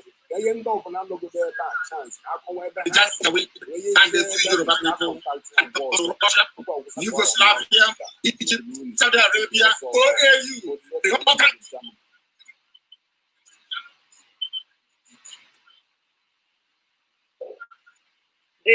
Dr. Joffo is omitted, so God a question I had omitted. Okay. Other members of this, because of members of the Dr. Ken Okoro is lady members. Princess. Princess. Dr. Kaba. Princess Chuku, can you log in? Dr. Kaba. All right. In Nigeria. Can you mean exactly fine up by Baswa? Engineer also not here. Can you get that responsibility to cover Germany? Muna get in touch, right? Germany and other parts of Europe. If you coordinate, I'm going to get a call in the next 2 days. And you may agree on the day I can make the meeting. The presidents of all the affiliates nearby at the menu no call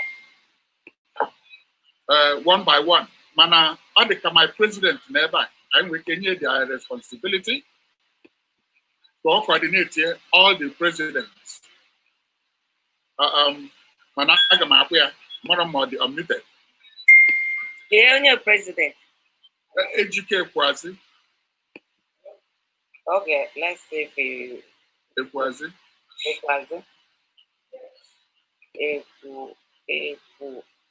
Okay, I've seen them. So Educate Kwasi is omitted now. Educate. My president.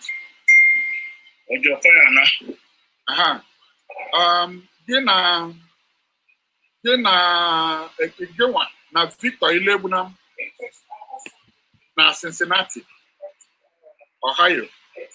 Agama Kabulu Nabo. Ga coordinate the presidents of affiliates of World Igbo Congress within the next 3 days. Can you meet in Ebagan where by path? You want to? Yeah, no Germany. Okay. I don't show Chairman. The name Victor Ilebunam making me on mute. Victor Ilebu. Chairman. Wachuku, I want to call now. They want one Jeff as we get from South Africa on the line. Like many of Jeff, one or Jeff as we okay.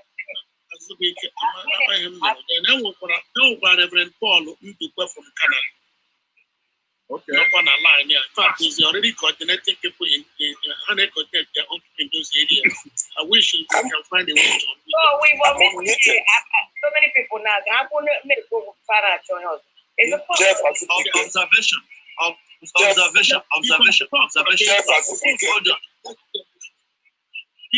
So these names are important because how they ship from outside. Paul actually came from South Africa. I'm sorry. Jeff. I'm sorry. Jeff Azubike from South Africa, and Reverend Paul Ndukwe from Canada. Paul Ndukwe, okay. Right, and Angela Obasi, president of IPC Houston, speaking free of votes. As a woman, she wants to talk. Angela Obasi, okay. Okay, can I give the information because the moderator side, only need I hear chat. Who names Leo Clement from Ghana, Dozier from Switzerland, Njoko from UK, Neriga from Lagos, Madumere from Switzerland, and so on and so on. And we can capture those names. Some of you know numbers because they are the thing they're flashing them. We're going to get them together for us. Because all them, guys, South America, okay, those names are flashing. The host are already that the system will work, they capture a list of download. I got download here. Our flash. That's what we need. But at the same time, some people from Switzerland and other areas can get their names, we can mute them to speak. All right. Okay. Jeff, I'm going to say, let me make it. I'm not. Can Jeff go ahead? And Jeff Azubike from South Africa, go ahead. Okay, yes, go ahead, Azubike. All right.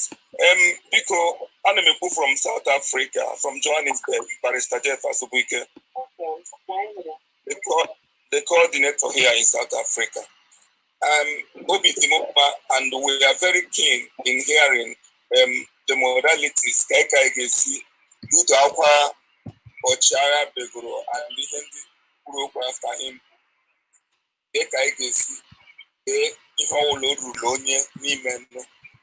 Makanam na forum now we are over 1,000. There might be infiltrators. That is the more reason why the people, the coordinators, they reach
right now.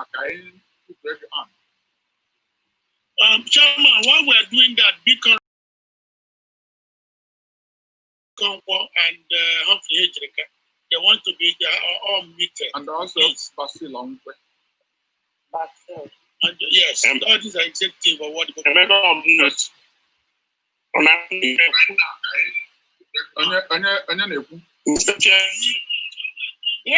Basil.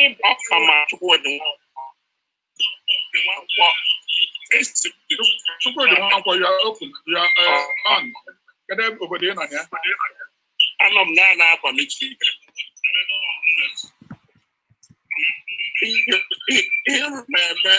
That's about so.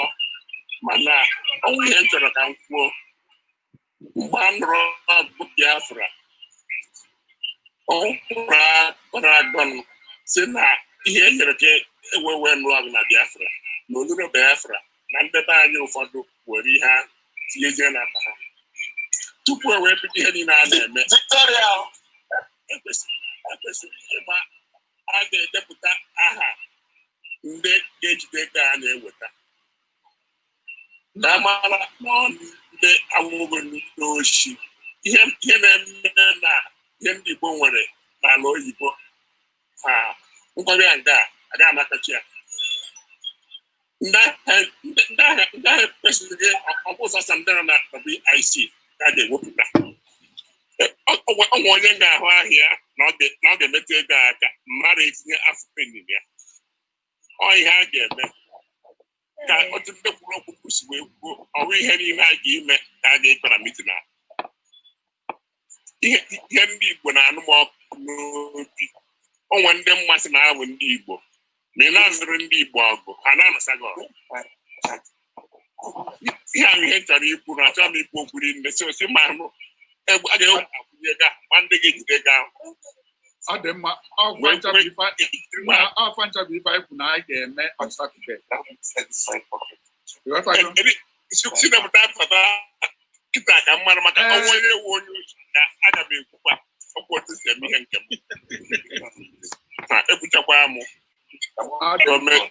Adam Madalo, before in Australia, can you get here? That's big.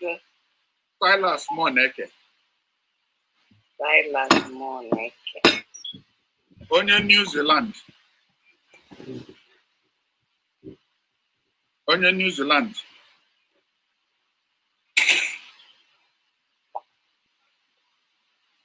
New Zealand, they were Madumere. Across Madumere, yes.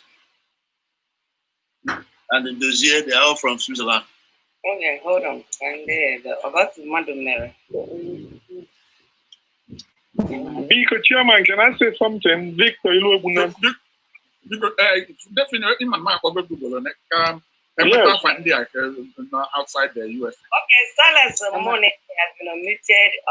And when they were mute before, man of my photo. Yeah, I'm here now, Victor. So can I say something? Because Chinedu, Mosu, London. Okay, Chinedu, Mosu.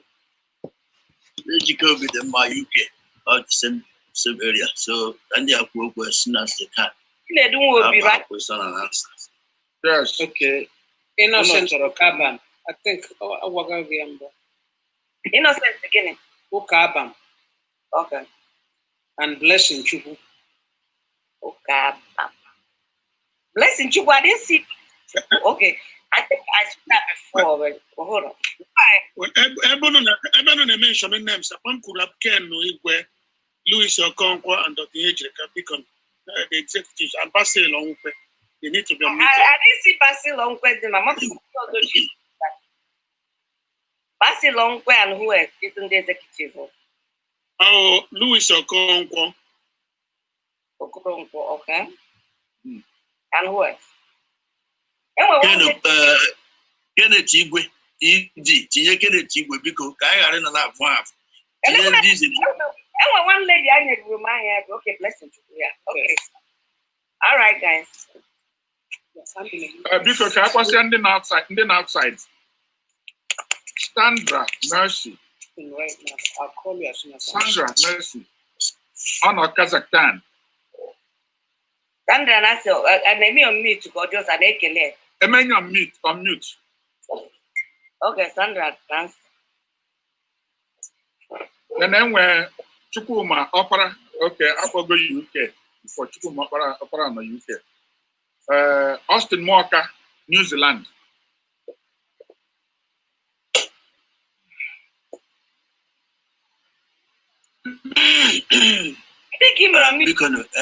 People are agitated now. Everybody yes, outside this. And I can now. London outside there. Let's proceed, please.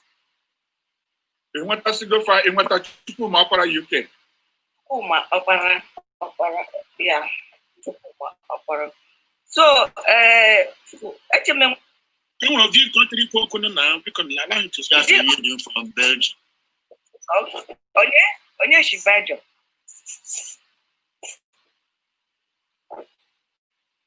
Okay, let me go ahead. I'm from Australia. Okay. I'm Silas Moneke. I'm President Igbo Community Australia, based in Sydney.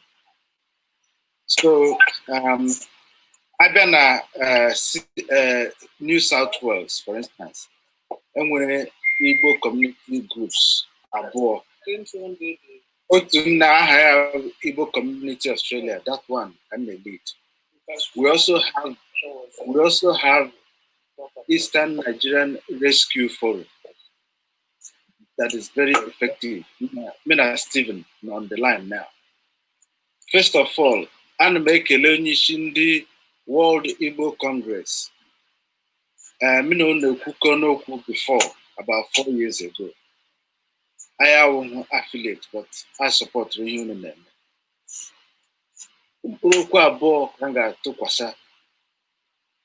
I like reunion. Suggestions in doing about a week and 2 weeks. What they slow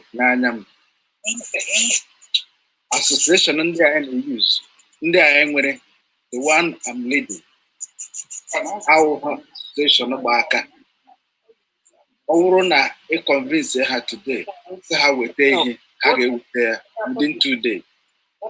What I'm saying, because of the threat I'm wearing, and then there have Patago, Nora. We need to act faster than we are thinking. Because plan happening, we land there now leave. Take your positions. I won't plan one day. They have taken position. I grab the night here again. We need to act much faster. So I have I my group. Which they hire time. Within hours. So all him took us, but now so the shame all right, one other ongoing event. I gave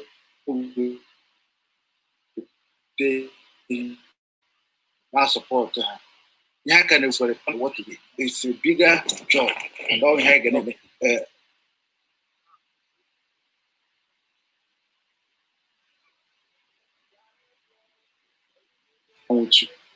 Before I got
ọ ga-agbawa onwe nke a ka m chọrọ ikwu na aparamụwo Ugwumba Austin ka prezident Igbo kọmuniti na New Zealand.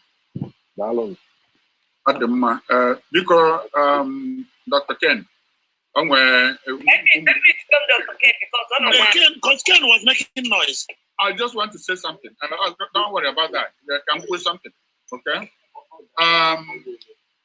All the idea point because based on course and chat room, apparently when they are not at the beginning, when you do it, give me a presentation and if I mean I talk about ego and as usual, the bani. I need to go on to make a sirafa obalia fetch any TV. And I see a device ego man. And it's an I have a Kutaganian. If in detail. Anuna Amago, if 350 camps and counting. Now, Igbo, I must have a fan of Ochiaye. No, when you are all over, Gage job, Spiny Diva Edge, Nabol. Makita was the government, no my work, all day. I need to be when I'm okay, sniff. I'll put the guy on I try to put the nine. Can they use another word? That's not true. If you get now, just back up, talk about natural mother, okay, leave for the communication. These are the major things. Carbon immediate. Carbon or tata. I said again to the person like yesterday.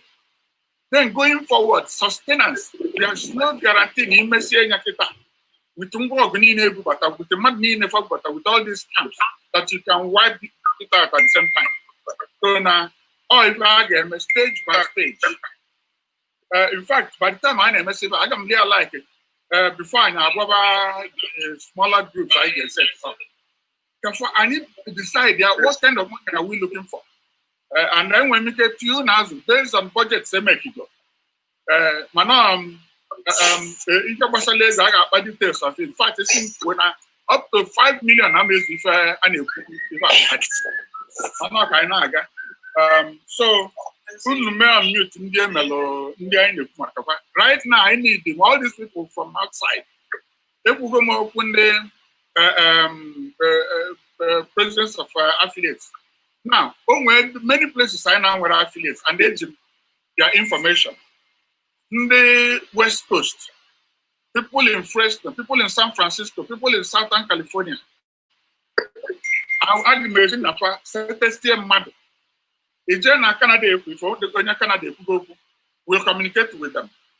Right now, Monday, Finland, ages in fact, in the IPOB, no more many of them held meetings over the Finland. So I will call them again. So can you wait back before Makanetu if I say again?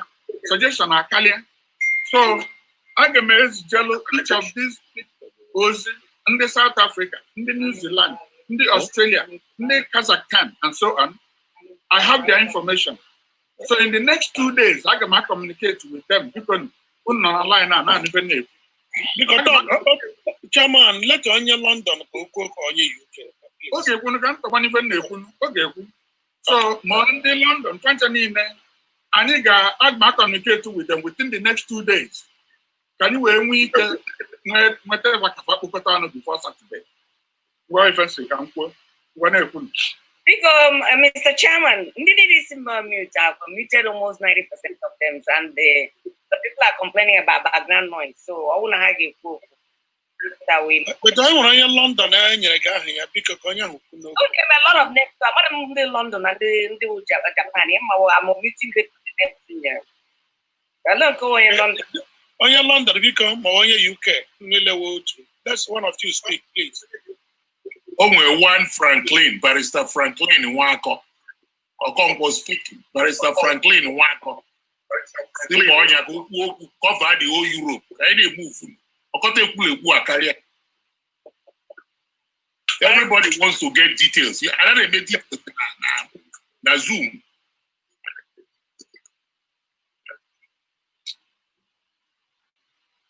Barrister in London, why UK? Because speak up. We need to have one person directing me. Yeah, Barrister Franklin Wako is the coordinator on Europe.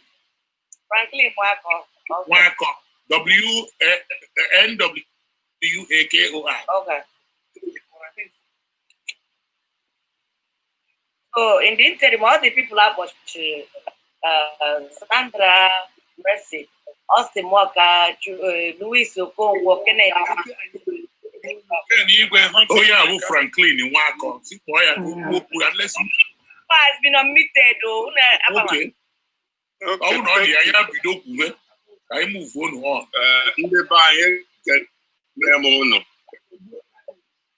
Hello, Asno Koto Quadrono on Okamwede. I want to find a Kunilo, we find a Kunampuke. I don't give any 9. If I didn't name me, I am one day you in the Europe, the more I organize. And the other position where a man who in Europe, more organized, in America, more organized, in Asia, more organized, a powerful or good teamwork. By the end of the day, no result. And as I come on now, because let us will be doing it for over 3 hours, almost 3 hours. Question the Kumbus on the US, in the US. I respect alone. I like kind of law, but Costa wedding, which I did a phone name, on the notice. I can name on the Thank you. Now, from outside US. All the people that have been speaking are from outside US. Dublin, Ireland. I am Dublin, Ireland. I'm the coordinator. What Igbo I know you are but you in a Basira in Bawa. I'm raising my voice. People know.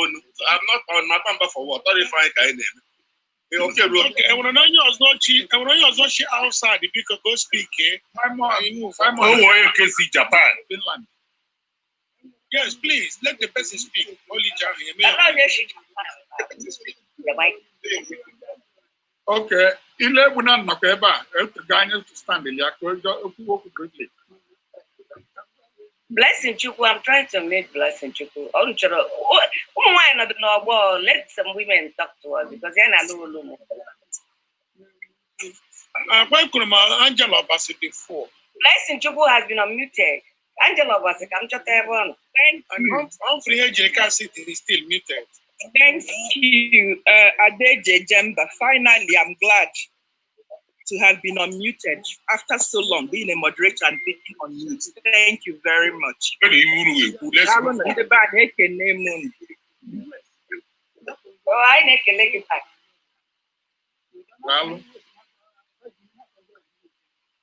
Madam. Okay. Because in the band, after Princess Blessing Chukwueze Nwanyị, because I'm making chairman. Because ihe unu na-eme dị m obi ụtọ. A sị na na-ezigbote ihe bụ mmekọrịta ụmụnne. Chukwunna kele anyị ga-anapụta anyị n'ije anụnwa anyị na-eje. Ọ ga-ekpuchigide anyị. Mpele ama mma anyị. Ndị Awụsa na ndị Fulani maka ha wee na-achụ anyị aka ga-eputa na anyị. N'aha Chineke nna kele anyị. Amen. biko anyị ga-eji ofu obi wolu wee mee ihe anụnwa mee ya onye ọbụla nwee elu nwanne ya ka anyị wee mee ya na anyị kọta mamịrị anụnwa ọnụ ofufu biko ọ ya ka m si thank you very much daalụ Adeji Akamba biko webata ndị niile isi moment have committed them ọzọ ha ịkpọ gụma bụ ọzọ ha ka ha kwuo ọ nwere ndị ahụ enwere ndị shi outside ọ na-achọ inye Simon Biko may unmute the other moderator Innocent, he has not been unmuted biko Chairman, this thing was set up in a way that people can just join. They need the money for bata. A man motivation for bata. Oh, they mute on you.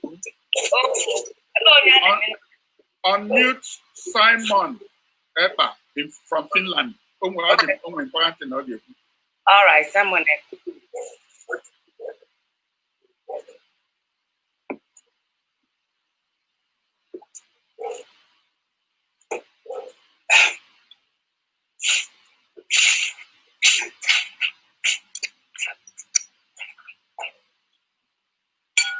Okay, Simon Epa is muted.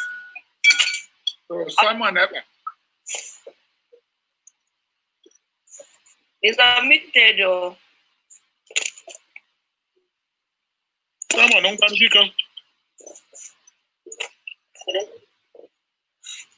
Simon Epa, Bishop. Give your corner for Jericho. Anya? Your corner from UK. Yeah, from UK, yes. I can give you opportunity to speak. I'm unmuted Zubi. Zubi, go ahead while Simon Epa. Nah.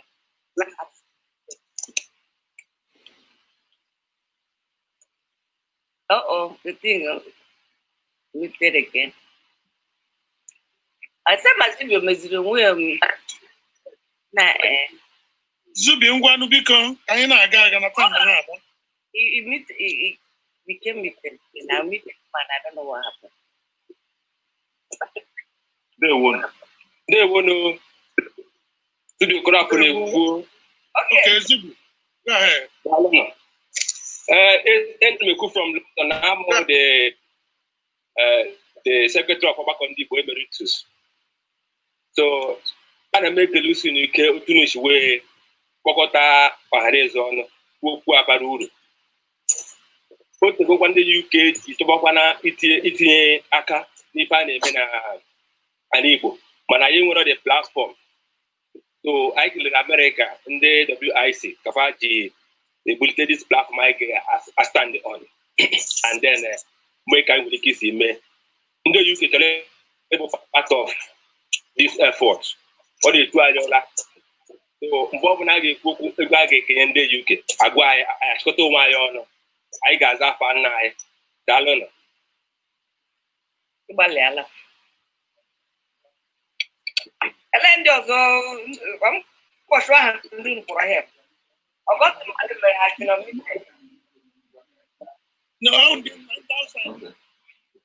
mmadụ ndị wa asa na two inside Ndewo na aha m wụ Ọgọstin mmadụ mere ana m ajenere m kọla from Switzerland. Biko asị m ka m kelee onye ọbụla nọ na wepụtara taịm ya bịa ige ntị ihe a na-ekwu gbasara ọdịmma ndị Igbo. Ihe m na-emekwa uche m awụ na ihe ọbụla anyị kparịtara na anyị ga-akpa anyị ga-ekwu anyị ga-eme aka anyị nọ n'ime ya anyị nọ n'ụkwụ ọ bụghị niile ka anyị ga-ekwu n'ezi ka onye isi anyị ji kwuo bifo enwere mgbakọ a ga-enwe ka enwe ike kpakọkpa ihe ọzọ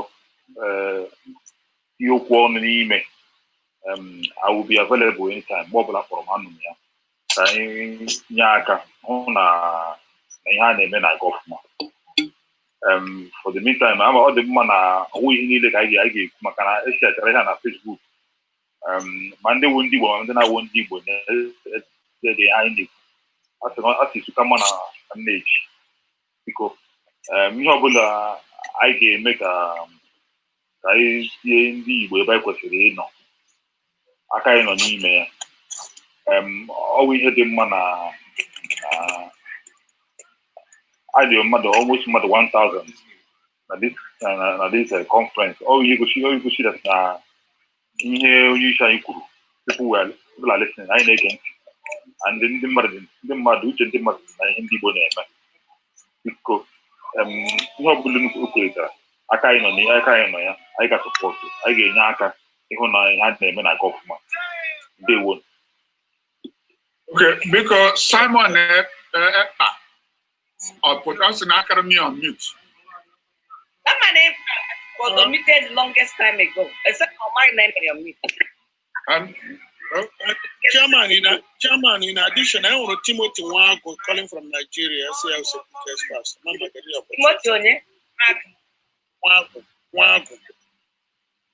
Wango from Nigeria. Timothy Wango come wherever.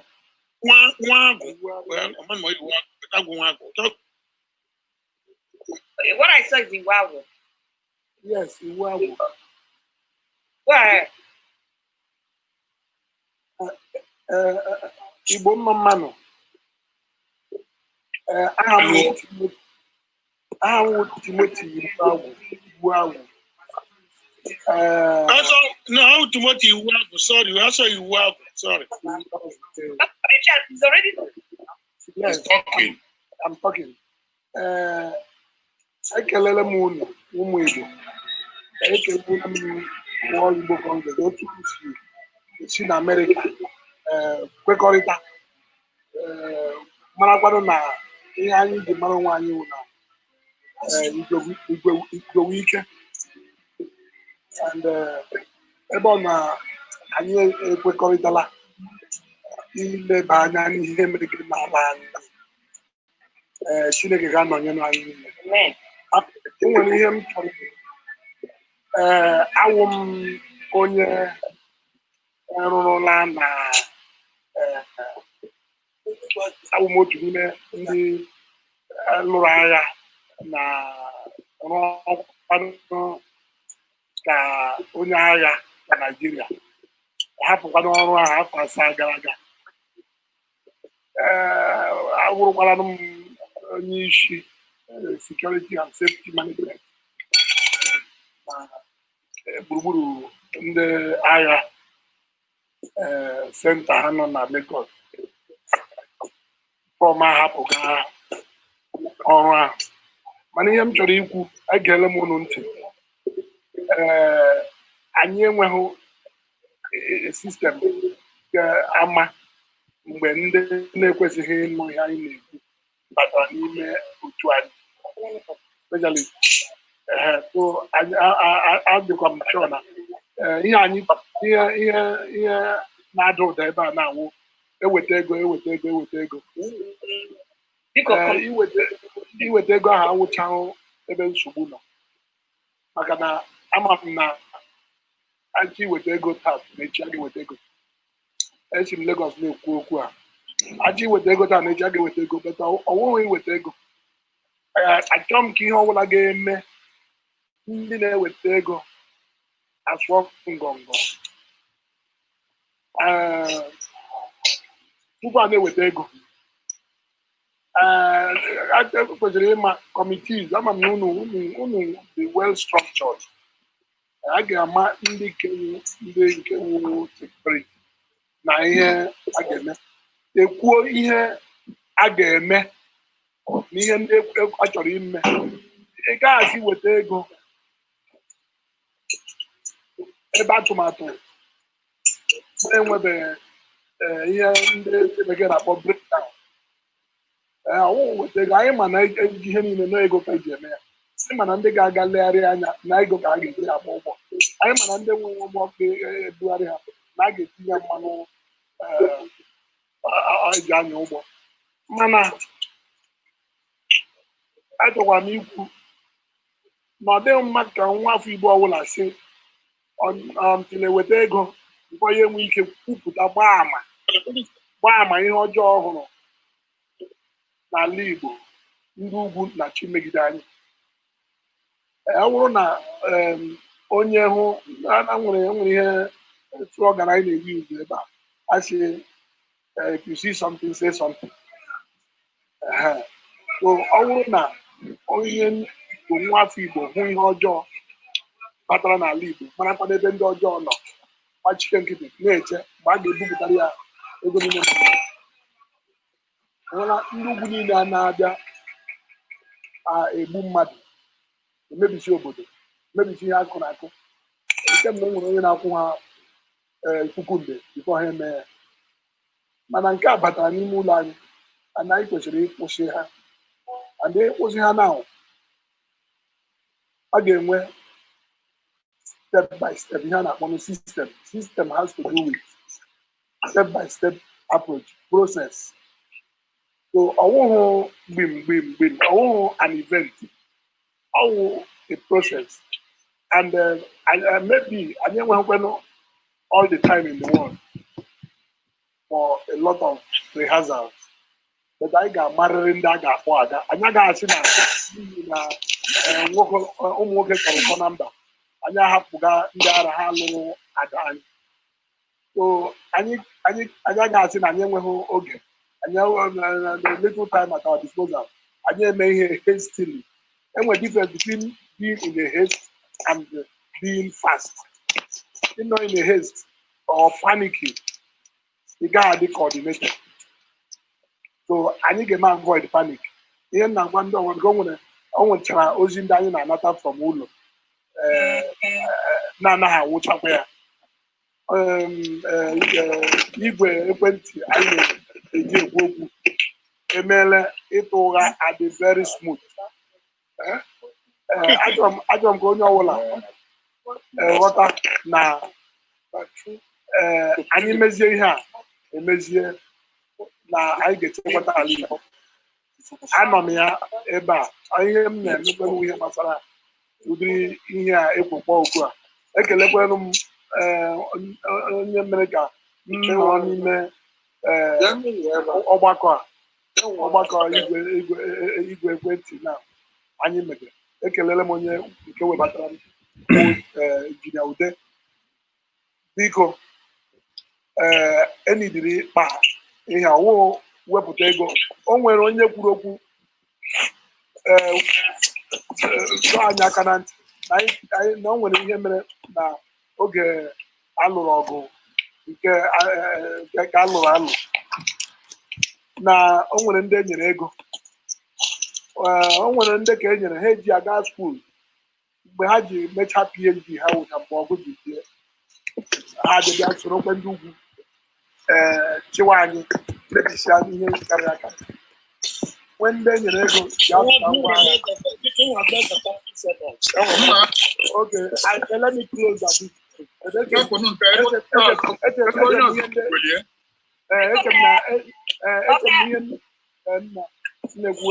Anụ na Emeka dị iwe online now, biko. Emeka dị iwe ngwa ka ndị ọbụ ọrịa ka o kwuo ama m n'ihe m kwuru bara onye ọbụla ntị. Yes.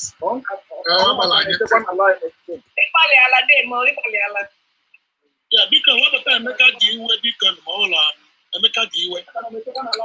Everybody know how they see Simon Ekpa. So I don't let Simon Ekpa address us because all I'm reading is Simon. I'm online now. Okay, go ahead. Go ahead. All right. Okay. Obi dị ụtọ na ịbata onye ọtụ mere ụbọchị ọmụ aja aka mbata na mitin a. Obi dị ụtọ. Ebe otu na-adị bifo ngaba n'ihu biko m ga-enye m ọdụgoro 5 minutes. Bifo ngaba n'ihu ọ ga-adị mma ka anyị mara ihe anyị na-eme eme, maka na ihe anyị na-eme gị ka abụrụ sọsọ ndị ugwu dị ka ha n'Igbo dị bụ mma.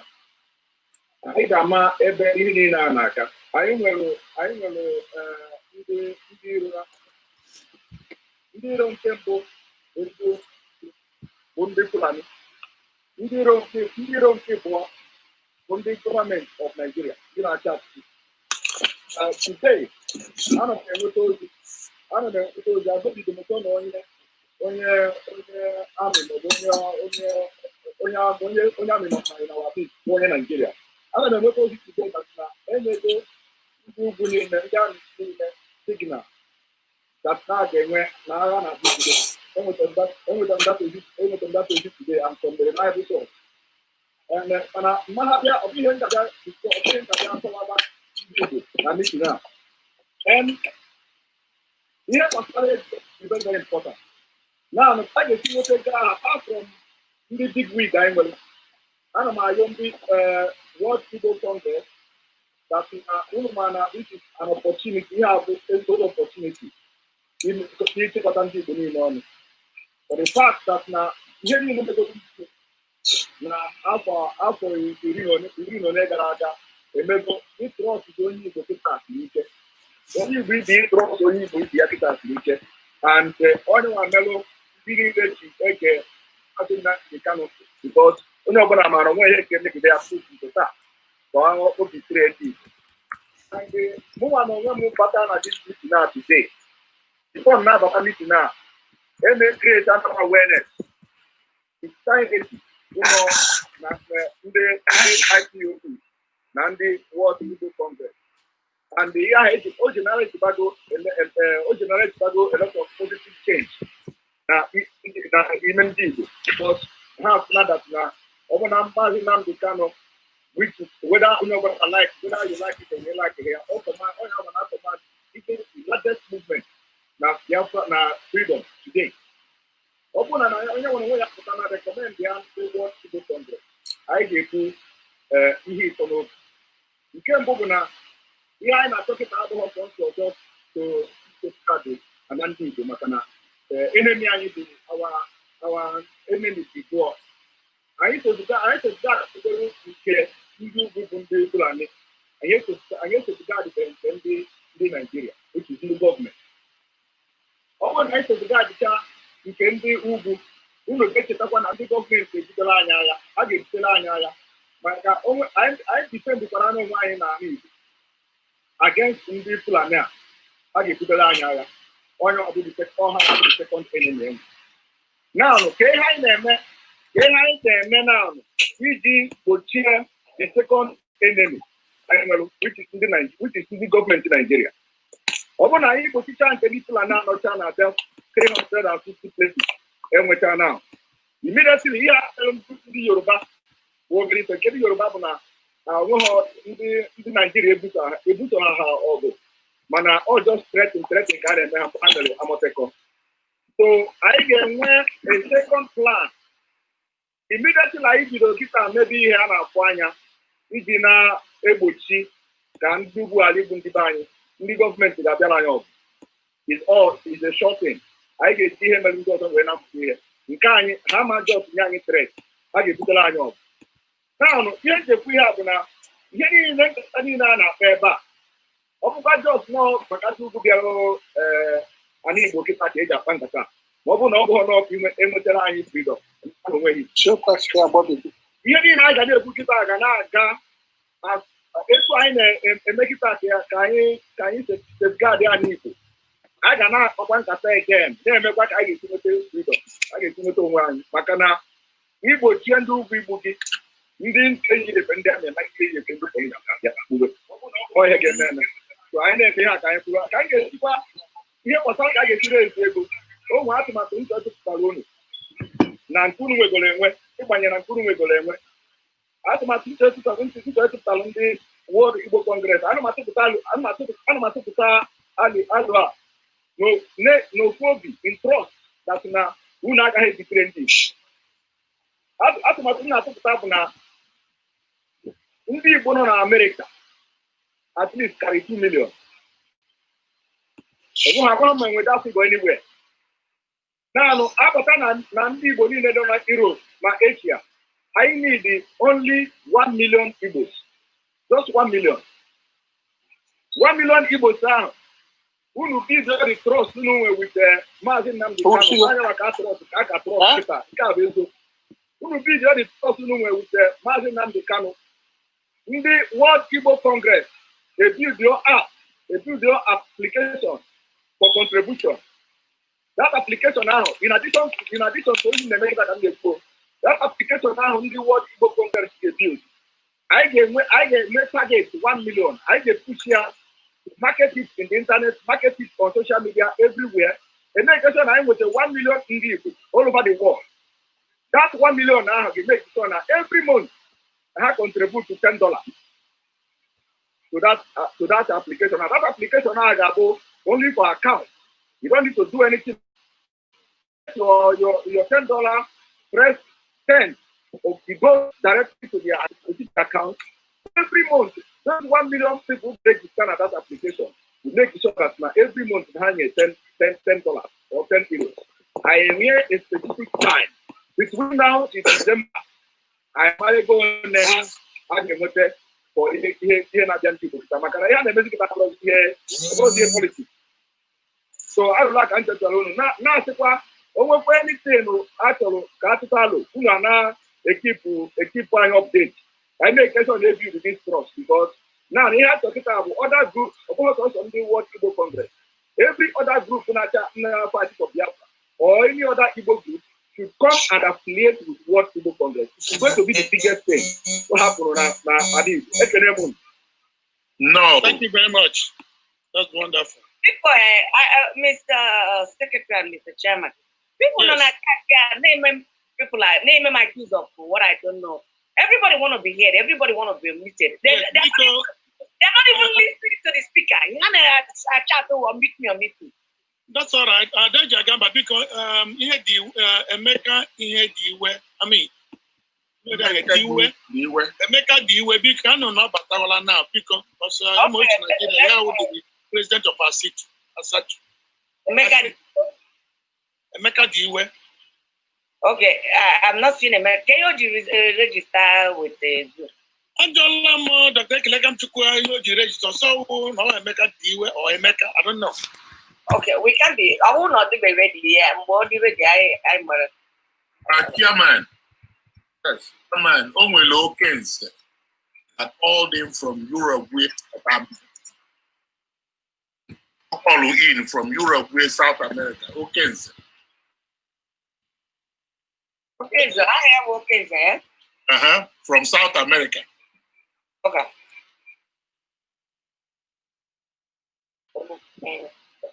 Okay. So do you work around however? You wear ENCE. Okay, sir, it's already committed. Okay, so you do omitted. You say something. If you don't, I give it a okay. Yeah, never yet Kalemon.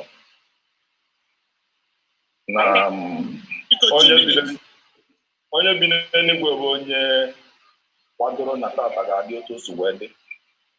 Ọkwa na ya mere anyị ji wee daa ada niile anyị tara wee ka kwuo ga na-eme otu anyị si na-eme kịta. Ọkwa na ya gosiri na ihe anyị na-eme ga-aga n'ihu. Biko onye ikpeazụ anụnwa kwuru okwu egburu m ikpere n'ala chiri aka elu si Chineke dookwago ndụ ruo mgbe ebighị maka na ịma ihe a na-eme. Ihe kwuru bụ oziokwu si n'aka Chineke were bịa ọ bụghị mmadụ gwara gị ya. We need an application anyị ga-eji na-akwụ ego every month. Also, si ya bụ ihe anyị nwere ime kịta. And that application will serve as an identity project, which is self-sovereign identity. And application like that are the build, which only Igbo, Bavaria, where or another application book one guy is in a bank in a packet. I had an account in no and I don't want to be by other guy mgbe ọzọ anyị ga-agbakọ were dị okwu a bụ na application ndị Igbo ka anyị ga-anọ were egwu ya. That's good. So ihe a niile mere n'ụmụada niile anyị dara bụ onye dị n'eluigwe na-akwado anyị na-akwa anyị na-ada ya na-ebili. Ihe anyị na-eme aka Chukwu dị ya, onweghị onye anyị ji nke ya, onweghị onye anyị lakpụrụ ụra chere echiche ọjọọ. Ihe niile anyị na-eme anyị gwụbara aka anyị ọtọ, ọfọ na obu ka anyị ji aga. We are the Ofonobu Foundation. Onwe onye kwuo anyị n'ihu ga-asa ndụ unu a na-eme ihe eme maka na onweghị onye anyị chere. Ya bụ ihe m na-ekwu na application anyị ga-eji ga-atụ ụtụ adịgo. Application anyị ga-eji ga-akpa nkata adịgo. Ihe ọzọ anyị na-arụkwa nkịta bụ ihe ga-enye aka onye ọbụla volunteera iji chọpụta ebe ndị anụnwa zoro n'ime ọhịa were na-eche onye ha ga-ekwu. Onye ọbụla volunteera na ya with the application anyị gara akwụ ya ụgwọ every month. Ihe oriri bụ ihe nọ n'isi ndị Chineke nyere anyị ya nyesi ya ihe ike ebe o buru ibu. Okay, thank you. Go. Okay. I'm still keep on getting message. From Mauritius, whatever it's called. Mauritius. Because mute double chief. Double chief for it. Are you Jirika? Oh. Because ọhaneze ndị Igbo mma ekene m biko afọ m bụ Emmanuel Ugochukwu from Anambra State onye Ọka na Amansi. So anyị nọ na Mauritius, anyị bụ IPOP Imori. Mụnwa bụ one of the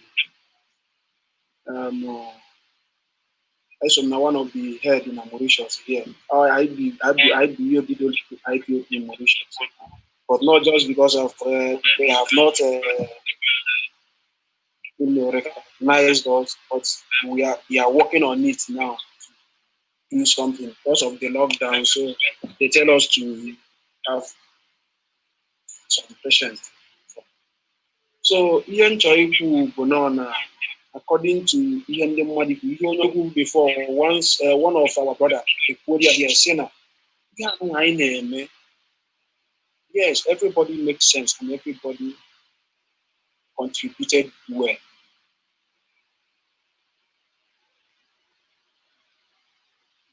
Somebody should not be sharing other people. It's stopping me. I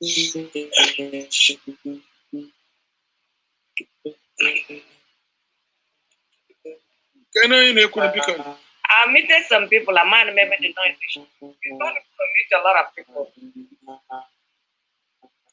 Okay, learn your Zoshi from Fiji or out of state? Out of US. Emmanuel Ejika has been unmuted. So the Ejika or Humphrey? And the doctor can come to Wadam for LNC.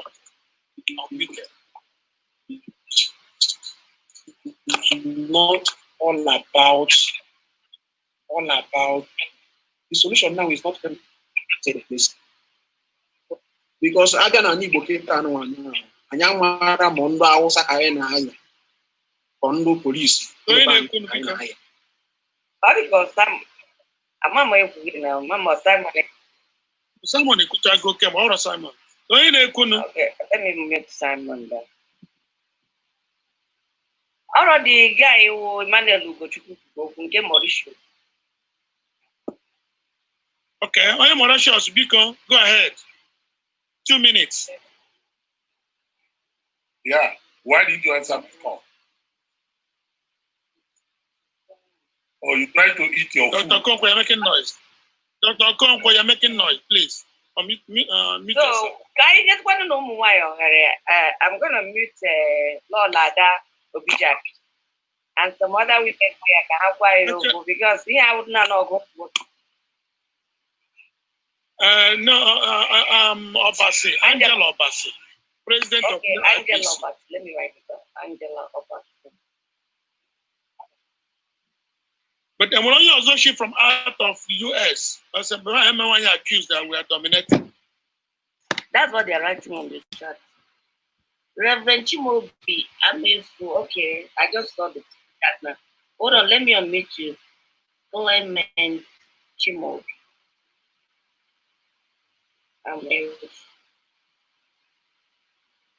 Onye Mauritius ko kuriaglan. Onye Mauritius, go ahead, though.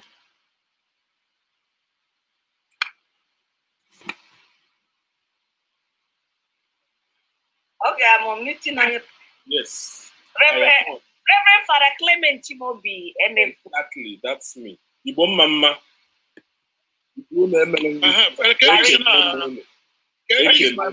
Ekele m unu nke ọ dị ahụ. Ndị kwuru okwu ikpeazụ unu agbalịa, especially ndị rụtụrụ aka maka ihe teknọlọji in case ọ dachiwe ike ele ha anyị ga-eme. Ihe m nọ na-eche nke mgbe niile maka na unu na-anụ ya ọtụtụ oge emewe elekshọn na mpaghara Afrịka ndị ọzọ, ndị nọ n'ọchịchị akọtụọ laịn eji ekwu okwu ya wụ ihe mobile communication. Na-ajụ onwe m kemgbe ọtụtụ ụbọchị ugbu a si adịghị ama ihe a na-ada kemgbe ka asị na agbawala bọmbụ gbawa egbe ụmụnne anyị nọ n'ụlọ. Ele otu anyị nwere ike iji mee na-anụ olu ha n'ikwu? Enwebeghị ihe dị otu a. Ọtụtụ oge asị na ọwụ satellite communication. Anyị nwawu ndị Igbo asị nne ome ugbu a akọtụọ MTN, kọtụọ global communication or something, kọtụọ ndị nke ọzọ nọ n'ụlọ. Ele otu anyị nwere ike iji mee rute ndị nọ n'ụlọ na-anụ olu ha, ha na-agwa anyị ihe emeghere. So these are part of the things you have to put in your coordination and think tank group. Simon Ekpa has talked about application. As we think about this kind of applications, we also think about what form of communication network we can use. Oshiwike, asị adịghị ama ndị Hausa ma ọ bụ ndị Yoruba akọtụọrọ anyị the telecommunication lines. Second point, before anyị ataskịwakwa n'onwe anyị, ọ dị mkpa ilekwa anyị ụmụnne anyị ndị kpakọtarala ego na-achọ ihe eji ego ha eme na ihe dị otu a. We can constitute this think tank group, reach those people. Ọkwala ha si lekwenu project plan anyị, lekwenu strategy anyị. Ọwụ ihe a ga-ekọ na this kind of massive forum. Enwere over 1,000 people here. Enwere ndị nke nọ na YouTube on direct, ndị nke nọ na Facebook live. But this small think tank will now look into this part of strategic plans on the ground. Third point and final one. Ndị US unu agbalịala nke ọ dị ahụ n'ime na anyị. Mana ọtụtụ oge ọ dịka unu na-echefu na enwere mpaghara obodo ndị ọzọ na-echekwa na-atụ anya ka ihe anyị ga-eme. Ọkwa masị m edeghọ Paris, France, enwebeghị onye kpọtarala France aha mbịa. Abịa n'ala France, ndị Igbo eju ebe niile. Amaghị m ma jụọ prezident si gịnị na-eme, ị nụkwara maka ihe na-eme taa? Ọ sị na ha na-eme nke ha n'ụzọ dị iche iche. So biko Prọfesọ Ejiofọ na ndị gị na ha saachị, gbaanụ mbọ through your think tank group, coordinate ya nọ ma richichana ndị dị ụka. Unu emene nwuchi Chineke gbaa unu ume na-etu unu na-echekwa unu n'aha Jizọs. Amen. Amen. Hello, can I say something? Go ahead. Don't be jack. Because anụrụ m ihe onye ọbụla kwuru, na-ekele mmadụ dum ebe unu na-esi na wee bịa, because n'ala anyị nwa ka anyị na-azọ. And ọ dị m ka anyị ekwu kwenu ihe anyị kwuru n'ọdịmiti na onye ọbụla ekwucha na ya. I am supposed to over and over talking about the same thing. If we go in here, over na align na walk. I want America, but as I pray, we're not there. But I am waiting to get senior and they put ego contribution. Because ndị kwuru okwu maka ya ekwutesigo, amara etu a ga-esi wee coordinate ya ka onye mara ihe ọ ga-atụnye n'ime ya ga-ebido ya kịta. Ọ dịgo late. It's something we could have done last year, but I maybe and I'm glad that Onya Numakuroku, Mr. Ekpa, because I saw him on WhatsApp. I think it's WhatsApp. And then when there's something very, it bothered me so much, and he had that information. And because and the other bring I don't know, and don't want to see getting communication to what happens in Nigeria. All you have to do is go to YouTube and go to Nigerian TV. You see the daily news, what is going on at home. There are so many ways you can communicate with them, or pick up the phone and call the people in your town. How it will last you with. There are so many things happening, and it's so disheartening. Because I gave video ndị nwa bụ ndị isi kpọrọ maka ihe anụnwa ndị jee n'ogbe nke ha ka ha coordinate in support of emekwa meeting ọzọ next Saturday. Then all those people ndị ọbụla na-agwa si n'isi ndị nke ha wee gwa ihe ha tụtara and so on. Because ọ gwụcha ihe m chọrọ ikwu because all the ihe na-eme n'ala anyị is serious, and let's do something. Biko o nwere onye m na-ahụ dịka onye bekee ama m part of us ka no. I'm a left foot now. Even I'm not surprised in the Fulani and I did get kind of also not Inaji. Oh, Naji. Oh, F Naji. Felix Naji. He's a white man. I'm going to something. Because meeting now. Like white. Meeting now ought to go on for 3.5 hours. I forgot to invite this. We lost the first hour to technology. And if the last speaker, if any in age maka we permit name Please. Okay, to piano. Normally when I go message, sometimes it takes a few hours before. Sometimes it takes a few hours before it's possible to download. Right. On your phone,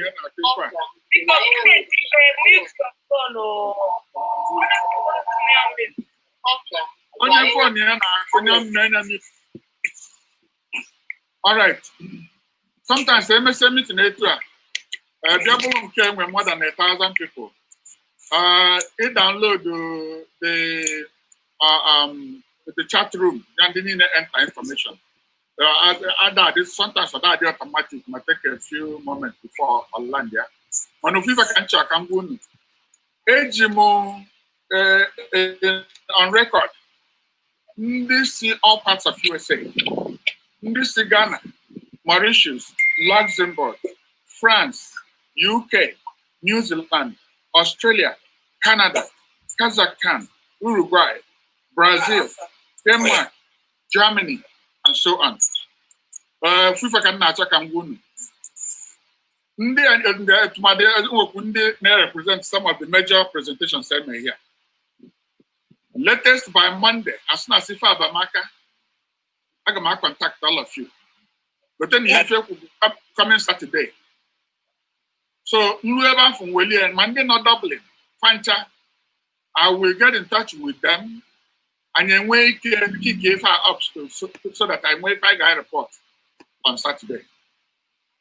I believe none of you find me, and the major thing I may agree. I did go if I was a go, all them parine, and like I devolve what to that level with you details of ego ma etu a ga-esi pụta ya ma so on. And ka anyị wee nwee ike let ndị niile na-represent various areas to be able to mobilize the people. Wee nwee ike wepụtara ya bụ ego. Ọ bụ na aga ọ bụkwa na anyị enwe ike itinye somebody wants to put it by way of motion, that will be fine. Ka o nwee ife anyị kụpịara ọnụ before anyị na-agbasa. Motion, please. Biko achọrọ m ikwu okwu ọ bụrụ na ụnụ mee ma allow if I can say already allowed. Go ahead, Ifeoma. Oh, Eziada ekelekwa gị nwanyị ọma. My beautiful friend, ndewo na ụmụnne m dị nọ na line. Aha m wụ Ifeoma Nwadike. Ekelere m ụnụ ndị niile kwuru okwu. And ihe niile unu kwuru unu kwuchichara ya, you know. And ihe anyị na-emekwa n'ihe awụ ka ala Igbo dị mma. So nwanne anyị nwoke onye kwuke maka respect up otu anyị ga-esi na-enweta financial support for ihe niile anyị bụ n'obi. It's a very welcome development. I like the way. Then na-etinyekwa since na anyị nwere various groups and organizations up for this one objective and goal. So whatever way I do, I speak from all of the various groups and forum and associations to make up for the financial group or the financial service group, so that people make from that central force. Everybody are marrying and they are now one thing and we good transparency, because in next the carry open basara ego onye na-ese okwu n'ala Igbo and ego wụ ekwensu nọ ya, but onye mara ihe ego wụ mara na nwee what it is, you know, onye ahụ ga-be careful the dealing. So I ga-enwe that trust on ndị ga-manage whatever financial I all have the financial services group or team or whatever, and they are pulled from every of other organizations, meaning the same objective and same focus.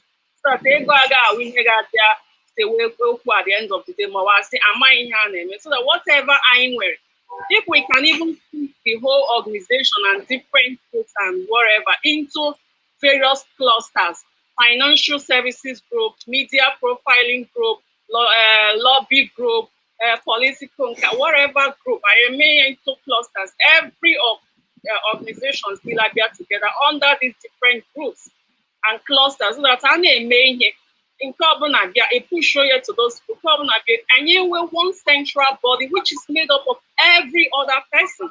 So that again, where competition, again, where rivalry, again, where unhealthy division play ways, no, just under one umbrella. So that's my own humble play. Bikono. Men unmute Samson Ude Bikono. Our recorder, because Samson Ude. What a go on Njenje ni akeba. Ano go meba almost 3 hours. Na Samson Ude need to unmute the why was the one show because some particular me here is upset. Biko gene monte ka nkwu okwu Maazị Ezeoke na-ekwu biko. Asị na ndị Igbo. 2 minutes. Thank you. Maazị Ezeoke, President Igbo Ekunie Initiative.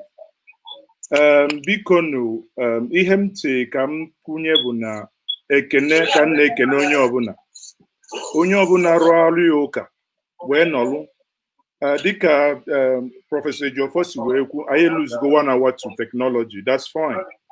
Now there are 2 key points I want onwelu 2 points in choi making. One bụ na ka anyị ọrara atụ alụ 1,000 people Abraham ga-atụ alụ a ga-eji. I hope na onwe ndị na-edekọ ihe anyị na-eme na emesịa aga tụrụ ihe niile ma nke edelede ma nke ekwu n'ọnụ wee mara ihe ndị a ga-ewelu na ya wee banye n'ime obi, maka na etu anyị lu 1,000 na drop go to 800 and something. Enwelu ma ndị kwesịrị ịnọ na nzukọ a na-eme ma ndị ekwesịghị ịnọ ebe a. Na dịka ihe mfugo na-eme na meeting a, nke mbụ bụ na anyị nwee help a ga-need ndị mma anya ihe gbasalụ media, especially the new media, ndị ga-enye aka ka a gbasaa ya bụ ozi ọ bụrụ na unu gụọ ihe niile a na-ede ede unu ga na-afụ ndị na-asị kedu ebe a ga-akwụnye ụgwọ kedu ebe a ga-ebido ihe anyị ga-ama bụ na enwelu ndị mmadụ ọtụtụ ndị mmadụ si Nigeria si London si ebe dị iche iche mana o nwere ndị nọ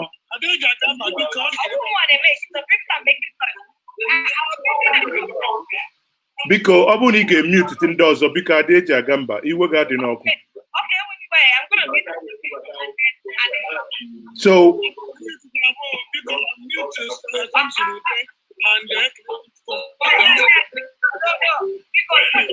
okay biko no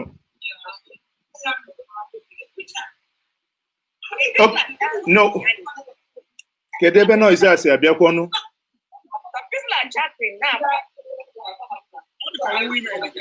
ihe a bụ ụmụ okay biko no dịka chelụnụ biko no ihe m na-ekwu bụ now dịka what's happening Adejepem, unmute me please.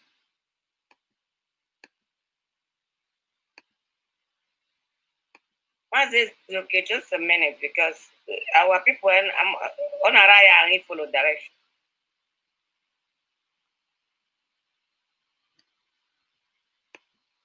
Thank you very much, Adeje Jemba.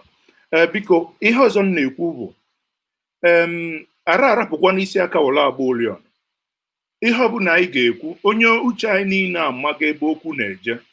Okwu a na-ekwukwo na anyị ga-eje bụ na a na-atụ ego ọ bụrụ ego anyị eri anyị ego mkpọrọ anyị ego granọt ọkwa na ikwu ngwongwo ọlụ ka ọ bụ mana ihe m na-ekwu n'uche onye adịghị njọ bụ na ana m ayọ biko WIC executive na eju na kpụrụ okukolu ya ọ ga-adị mma na anyị ga-ama etu anyị ga-esi interface with ndị gọvanọs anyị maka na ka anyị ghara ịma ha jump ọzọ dịka ibia bụ na ekwugo okwu ego kwutekwana ya mma Simon Ekpa ekwugo etu anyị nwee ike isi wee mee mana nke a bụ ihe aka ga-arụ ihe m na-ekwu bụ na ego a ga-achọ nke a ga-achọ ma izuụka na-abịanụ ma izuụka ọzọ anyị nwere ike WIC bikonu anyị nwere ike ka ebido GoFundMe ihe ọ ga-emela anyị bụ na ọ ga-enyela anyị aka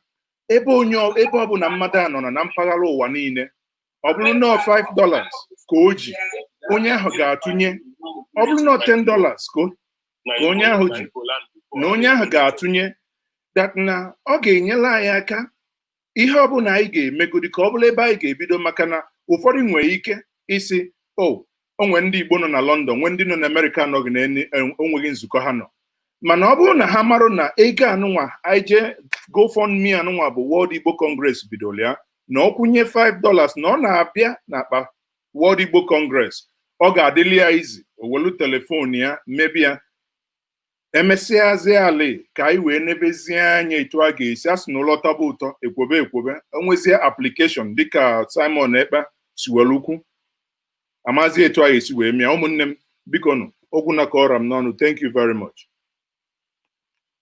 Okay, I think everybody meet. Come chotakwa ha. Ị nwere ike ime Professor Ejiofor. Ejiofor.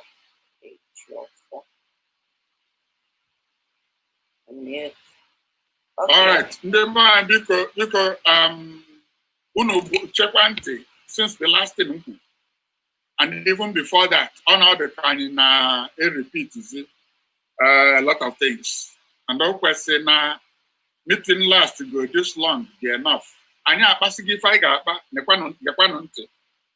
Meeting now may agree na I need to have a central way of mobilizing in the party and within the World Igbo Congress to make sure that mobilization takes place. 2, I made a commitment. I was saying over the I made a commitment that hopefully before I run out, I gotta download the info in a chat room, make available to me. When as now latest Monday, everybody not in every region will get communication from me. And they'll get a letter of empowerment when you play here. Empowering that group to mobilize in the body in every family. And in a first set, it's them, but I get meet. Even personal fundraising strategies already be on the ground. Even they can GoFundMe, and you will GoFundMe, PayPal me, and all that, all this. But now the case we no have a neighbor no aga by the cake. Where details, max talking details, if Kage Stephen a budget. And you will pin no down, ego, the initial one, na ego organization on a monthly basis. Then I have when you use one word and like it, I say clusters. Those clusters, my Kage were it, my Kage my accounting, my Kage when the get a line was and you remember say from all this group again, not World Igbo, just World Igbo Congress, not Igbo, so now if record on any back, and the ASIC I could say, and they repeat now, if you're messing like them, I say, about nine, then I'm ready to speak, when African I technologically challenged from the beginning, and the card never completely solved. So now you know, and then mute, on mute, and you wake up my message. So even the underputa, abo no if any kwenye no if I get me, and I went on the Dr. Chana Speba, Chairman, Dr. Machuku Neba, Dr. Chess, right? Chairman, because I will leave before I know. Chairman, I will leave before I round up completely. Onye Lua Niger no here will and the Samsung they will HOD record. Already 1 second, man.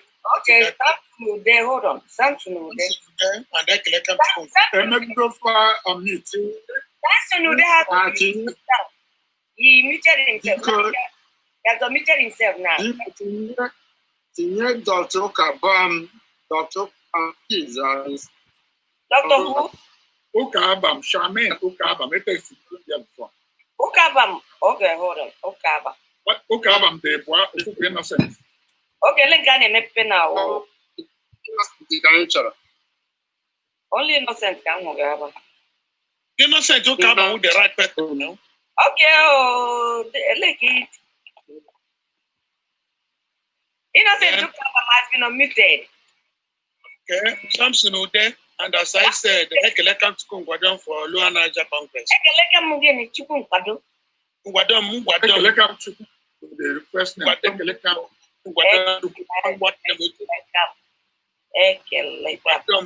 Ekelem. You more Ekelem there. Then Nwadom. Okay, yes. Ngwa. I didn't see anything like Ngwa. Nwadom, NG, the whole 1 year minute here, my friend.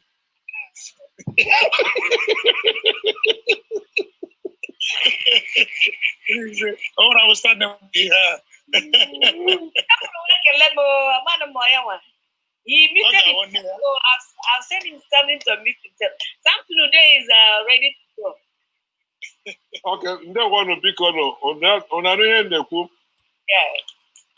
yeah, it's quite unfortunate. Well, I'm on earlier and I wanted some technical challenges though.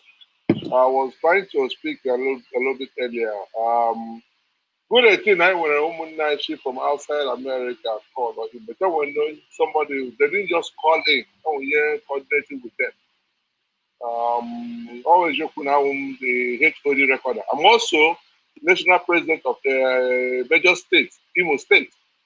One of the reasons why I wanted to speak earlier. All here technology may pretend people know. Yeah, I'm again.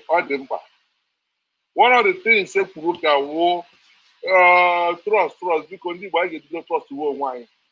You get when here when 10 years ago, 20 years ago, 50 years ago, gave to say we were now all you are here one day I come and say, you know, you have go over the Ghana Libya.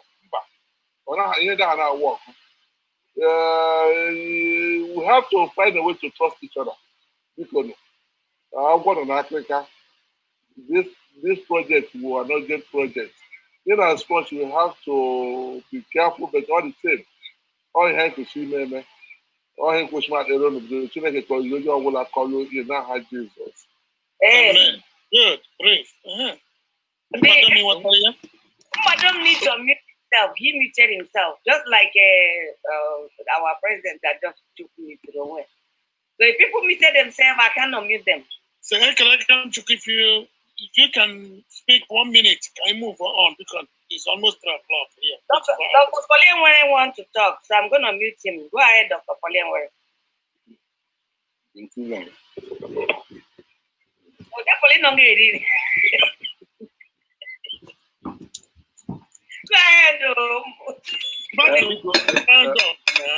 Biko ekele m onye ọbụla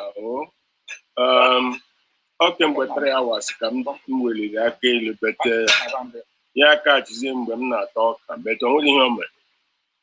Ihe m chọrọ ikwu obiọma kpọrọ m ihe anyị na-eme taa. So kemgbe ana m ege ihe onye ọbụla na-ekwu, the only thing m na-anụbeghị maybe a ga-ekwu nke ahụ na ebe ọzọ maka modality ndị anyị nọ ebe tere anya ndị ga-emere anyị ihe anyị chọrọ ka emee n'ụlọ. Maka nwebere onye m nụrụ kọlụrụ ihe na a ga-asọwu onye eze n'ụlọ ma ọ gịnị ma ọwụ ndị nọ on the ground ga-emere anyị ihe ndị ọya ihe m chọrọ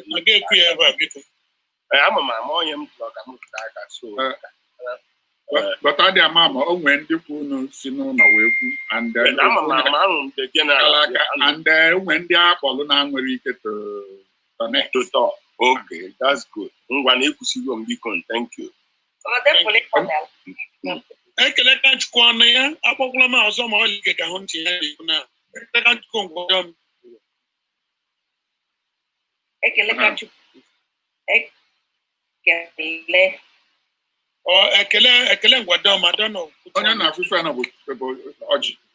Ekele ngwadom nwere my profile picture tinye so ihe m na-ahụ ekele m. Are you ready or no? I didn't see Angela Obasina except when you also I didn't see Angela Obasina. Hello, you're the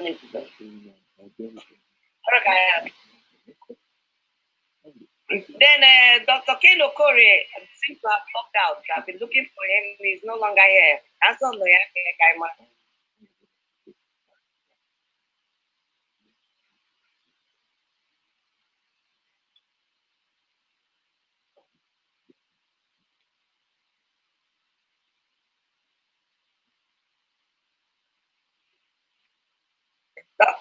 I'm going to meet Dr. Asapro Kembo. He has been here. Dr. Kembo. Well, again. So because check him out. He needs to unmute himself. He muted himself.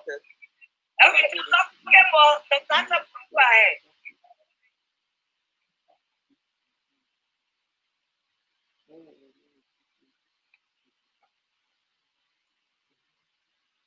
Okay, all the Keleman here, chairman around up. Because I'm when they not see West Coast where but failure of breakfast before and they mind the breakfast to make it like I around on if I like if you cover, hold on, if you cover, hello, if okay, let me call you to talk so that you can greet you. You can't want to know here we pick up.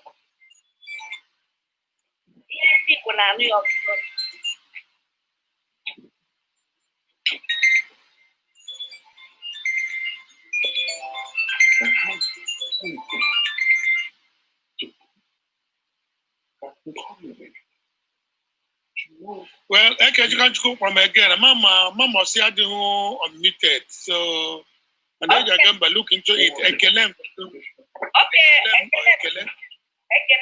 if you come go ahead, one okay. Ụmụnne m ekelekwa m unu na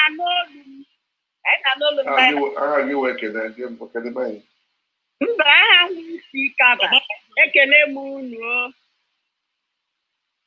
Unanolumo. Madam, me ekwu na Okay, amugi. ọmụnwa bụ social director ndị Igbo na California. Odo meeting anyị kịta ọ ka dị stand still, but with ihe a na-emenu now, anyị ga-akwado maka ịma na ugbu a ụmụnne anyị akwụrugo ọsọ na-eme ka obodo anyị gaa n'ihu. Anyị ga-akwado make sure that whatever we are doing now is together with our brothers. And onwe ndị otu anyị na ha nọbụ na meeting, Igbo meeting na California ma president anyị ma ndị niile lara azụ onye ọbụla. Aga m eposturu ha ihe a leta now ebe niile na-akpọ ha n'otu n'otu gwa ha sị ha ngwa ha kwulitekwe ịmalite meeting ahụ meeting ndị Igbo ahụ ka anyị malite ya now anyị ebido ya.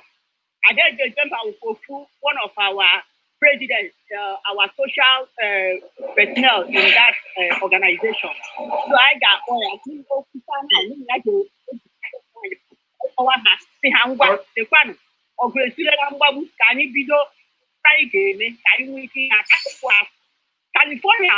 California chiri ike.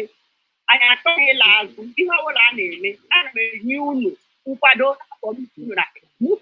now aga m akpọwa ma president anyị ma onye ọbụla ịkụkwa ka anyị malitekwa ka ihe niile dịkwa mma. Ekelela m na ụmụnne m ebụchọpụ ụmụnne anyị unu eme ka anyị jisie ike. Ihe anyị na-eme bụ ezigbo ihe. Onye ọbụla kwulite ka anyị kwado nke onye ọbụla ji ya wetewe ka anyị kwado ka anyị hụ na obodo anyị n'anya agaghị anọ n'ala Amerịka obodo anyị ala ụmụ ha egbuchi ụmụnne anyị. Ekelela m Chineke gọzie unu tụtụrụ name. Amen. Bye bye. Adeji Agambe hụrụ Charles onyere mba na. I won't be able to ekele has been omitted. Okay. Ekele ka Chukwu ngwanụ talk 1 minute. Let me see. I see Charles. I'm a Charles, a lot of Charles. I'm signing with Onyemba then. There's no Onyemba there. Biko more mute Dr. Soha. Dr. Soha, okay. Ekele ka Chukwu ngwado am Humphrey Hedge the casting here color the omitted. Omitted. But Ekele ka Chukwu, if you are not there, to move on. I don't think he knows what he's doing because he's omitted. Right, sir? Did I speak? Onya there. Okay, Kashio from Malaysia. Taking photo from. Oh, I beg you, Malaysia. Go ahead. No. Okay, thank you, sir. Because I'll make a loan of my. I who me organize. Obi the motor. But they have come now. No, check. I give some sense. And Obi the motor. Here, nature. I'm going to check where. I want some. But somehow do never bank for the bar. Igbo globally. But now let the world. I come to put to. You know, chairman. Without the upper of against the Rambani. So, opening it for 18 ton a bang, Onya suggest Remakam, a trigger, maybe in terms of 3 ways or 2 ways. One is German, is sort out, the binding very good, literally help out. That one said. Then another said to that the image organization in Igbo all over the world. Like in Malaysia here, had many, and many other countries like that in Southeast Asia. So they meet here. Then a corner had a German demanded then thirdly, entering and the last one over every Igbo man should be a part of this program because Otuanya is exempted, especially when more than 10 million Igbos are living abroad. I have even can know what I affect the situation one. Then on the abroad, on your level, you go abroad is 8 years a time to this matter. And before that thing can happen, and we need the population, any the eager that the number of people be and can be then name mandatory. When you level away something again, one thing they ban like say, okay, I'm gonna marry did something like this naka. So here again, I got motivated and make action has so now they will take every month. All no one or the one I want to from grassroots. 100% exempt. So they got amateur donation, but got the permanent that can have every month. Go away, go did network. But all everybody so that at least every month and then with enough money. Then our governors are not exempted. Again, we're trying to get with the allocation for this kind of security. Having ready for it. We are ready. They give us the money. I think I am chairman who with the power there. They give you the money. I would have made him since I told him Hannah told John, Hannah told me to know John because Hannah South Hannah. I try to make that side. But how would they do the money? They were adequate because they need a lot of things. No now no more them alone. To be the motor. I ain't got a CD. I ain't getting married Hannah Jesus. Amen. Amen. Thank you. Vico. Dr. Soha needs to mute himself. He's the one that mutes himself. One of the Ejirika. Dr. So all the comment because all the coordinate all these people from outside US. He muted himself, so he needs to mute himself. Dr. Ejirika, let me see. Dr. Guinea will the first. Okay, I have unmuted myself now. Dr. Soha has unmuted himself. Okay. Ono na anu yan na-ekwu because na laptop kanji. Ono na anu? Okay, biko na ụmụnne m na ụmụnna m ndị bere ihe ka Chineke gozie unu. Ndị kwuru ekwu ekwutecha na everything kwute maka mkpa adịla anyị n'ụlọ. But ndị a na-akpọ from outside the United States. Mụ na ha na-akpa before. Ana m arịọ ha and na chat book etinye m aha m tinyekwe my email address. Onwe ndị chọrọ ịbanye week ka ha bata ha mee ka m mara ka ha bata week so that anyị na-eme ihe anyị mụrụ otu a ga-eji eme ya. Ọ bụkwa ndị nọ n'Europe na-achọghị ịbata na there must be a way a ga-eji mee ihe otu ọrụ ka ugbu a mkpa pụtara anyị akpa ya akpa in our regular meetings biko awụtọ ha n'olu etinyegwo my information na chat here so people can contact me. Thank you very much. Because send the Doma for Charmaine. Uka Abam. Okay, that's good. Then when they were you more innocent to Abam, I didn't see any Charmaine of Abam. It may be innocent on mute. Okay, let's do that. Now we check category, you know. You want to check category? Oh, okay. Innocent to cover. Go ahead. Innocent. I think he has lost patience. No, he's unmuted. Except I have the phone there. Well, I wouldn't. Everybody is losing patience. Let's move for adjournment. When the other, upon I need Paul Amuche. Doctor. Paul Amuche.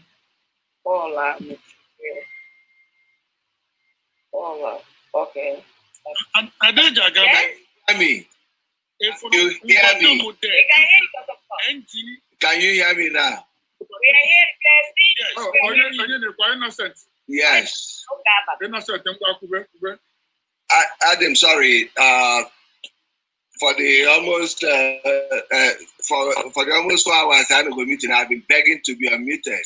The kind of technical difficulties I when I'm meeting now are the eye opening. So you can don't interrupt me, please.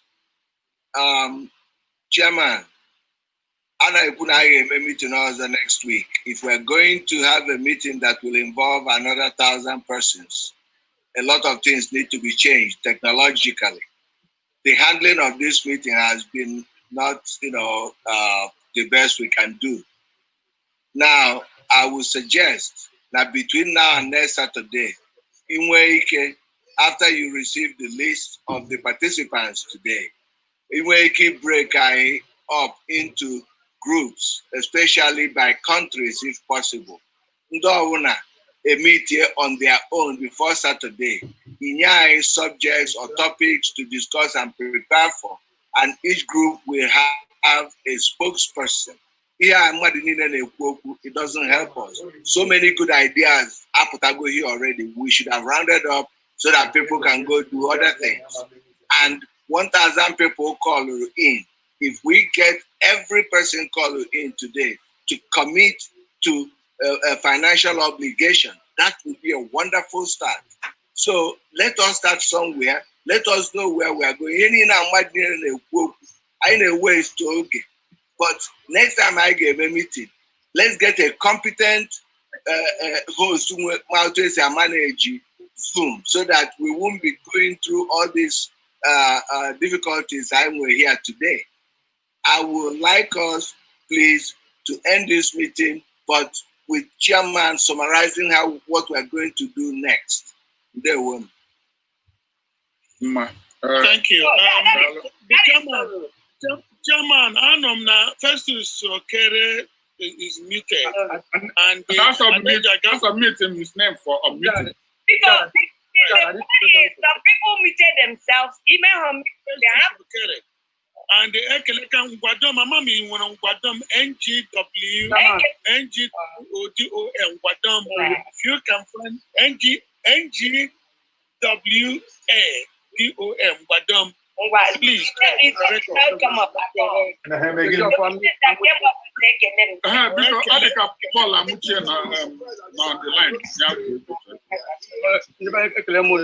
I'm just seconding what I'm just said. Because everybody in this meeting today, we need to commit $100. 90,000 people. That's $100,000.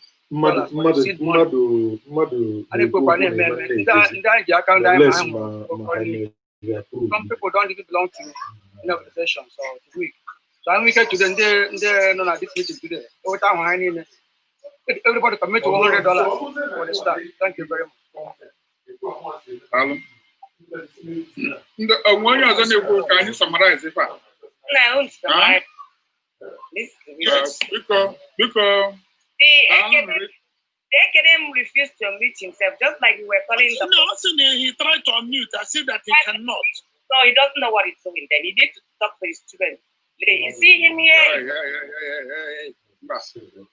Don't go there. But Prof, can you see him though? So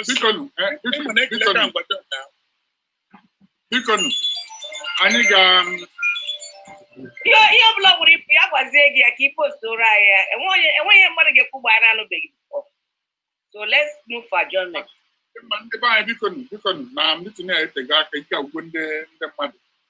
Can you summarize it? Can you okay. MMO apologize again. 1,000 people are the feature on your and even as I'm speaking, I'm not even another tom on the line of up and open on maybe see, you know, Allah to ever again. One, World Igbo Congress, they mandated to ensure that now mobilizing people in not in the diaspora. If I might agree. This chairman, President Anthony Ejiofor, if we go now, by Monday, as soon as I download it, by Monday, you can reach everybody in every region. And that reaching them will be with specific instructions and mandates, if I talk about me. Now that next meeting I get the funding strategies and if I get the accounting linear and so on, I get clear to clusters, which Dr. Kaban just said and when you before, region by region, and in way that was not a crowded meeting later. But the Chetakwan on the first reason to sensitize people into we have created the sensitization. And the next level was to break down to these smaller units. Like I said, I am going to make sure that everybody now in this group, in every region, with a letter from us. Again, people from all parts of the United States, all 4 zones be fully represented. People from Ghana, Mauritius, Luxembourg, France, UK, New Zealand, Australia, Canada, Kazakhstan, Uruguay, Brazil, Denmark, Germany, Ireland, Malaysia, Hong Kong. I may reach Badun one by one. Because of the one year, even Pulunipa, everybody not even 1,000. I can put demand with I get strategize it can collect from now out here.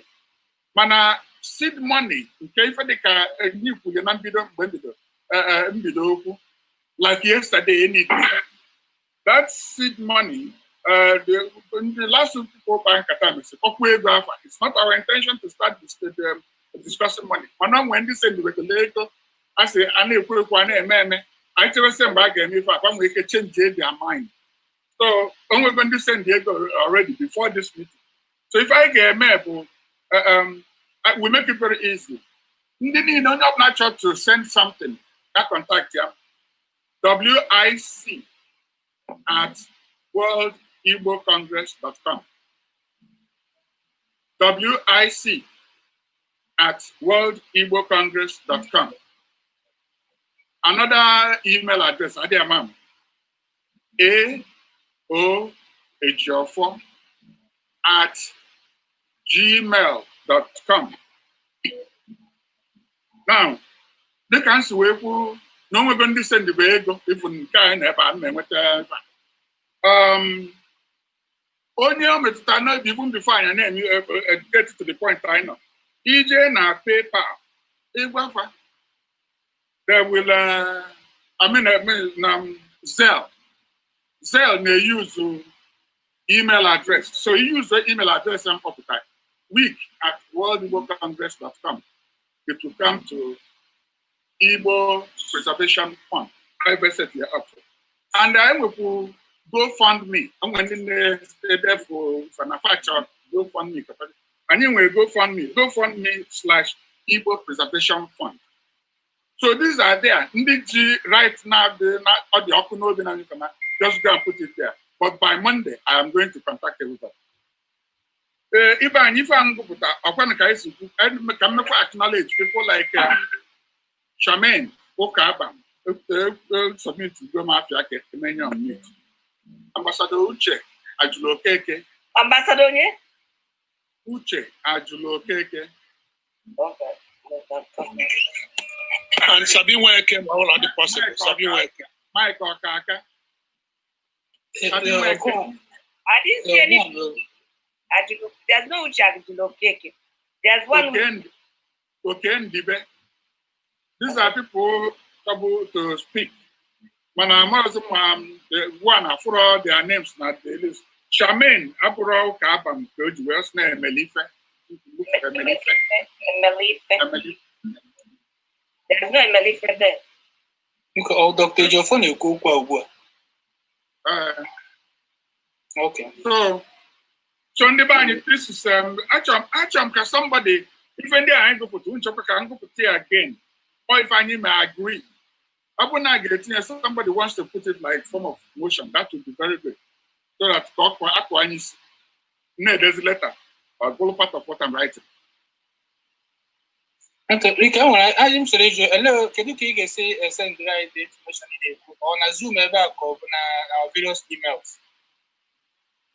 And you will only open a neighbor, join our chat room, and a lot of people are doing it exactly that way. Otinya email address. I download it here, I use it. Okay, no problem. Thank you. Maybe they are in a different What of Sabi Weke? I'm not when he has Sabi Weke chairman. Sabi Weke. Up on the private. Okay, I saw one Weke, Dr. Vincent Weke. That's not Sabi. Okay. There's one Weke here. Weke. He said himself, so he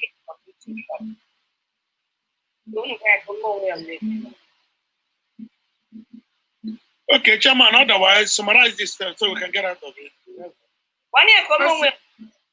I summarize because we are now on somebody put her in the form of emotion. Don't you check my put chairman? I don't want to do it. Let us check a team. Because we're putting an answer. We're putting an answer. We're going to collapse. Because we're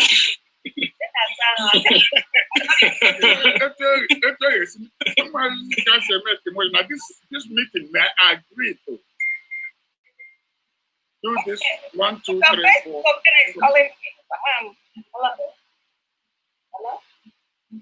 But when I'm here, Mr. Chairman, come here. Okay, because. Okay, hold on. Chris. Dr. Chris, hold on. Chief Festus Okere na Bamba. I'm on the mama accused them with Korea. Because I try what they make it so why. I'm going to before now. I can make you mute. I saw Gianni. Let me start with her. Okay. I didn't see any Okere there. Maybe he's using a different name. Festus Okere. Festus Okere is not here. There's one Festus. Okay, he muted himself. See? Because no, only when the chief also not here.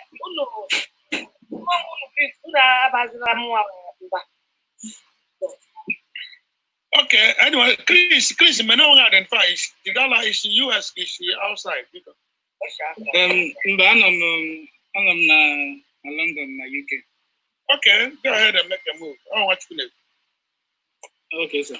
I'm Chris Nabife, home on Imo State. I'm a calling baby to meeting at 5 o'clock London time. I'm a calling Mukambane, any day. Mukana do for them. I'm a calling here, issue. Masura, so she communicate everybody in the next couple of days. Imo why they are here could meet me that she may handles I can make one. So Ejimohara and ask I move for the adjournment of this meeting till next time. Thank you. Chairman, I didn't submit myself, by the way, but meeting now got too long. I have these numbers of Ndaga, especially from different countries. Hold on, let me finish this. Then we can we will communicate with all these leaders from all parts of the world as soon as possible. Then we'll meet in next Saturday. Or when these people are not contact, we'll meet now. So I can make a motion. I can make a motion that we adjourn this meeting, and as we thank everybody, let's adjourn for today, and everybody should stay tuned. We'll get back. Chief Okere, just to adjourn the meeting, Kiji from now, Bambani Live. Somebody has already met you cannot unmute. You have ongoing member. Somebody from London has already met the talk to ourselves, please. You tell yourself, okay. We second it. Because you muted me, I couldn't know what's going on. That's not up for this time. Chairman, the gentleman from London has made the motion. Can someone second it so we can adjourn? I'm with you. 2 seconds. Okay, good. The meeting is adjourned, Chairman. Thank you all very much. I got this guy's way. I can recognize that one. Name is coming to the chief. The one now. Because send the Alamo email. I'm going to communicate based on if I had a clue about having creating clusters and raising funds. Yeah, and the buying again. I will reach Thank you, Chief. Thank you so much. Thank you, my brother from London. Thank you. Thank you so much. They appreciate him. I don't Agamba. Oh my God. I don't Agamba. Without you. Thank you.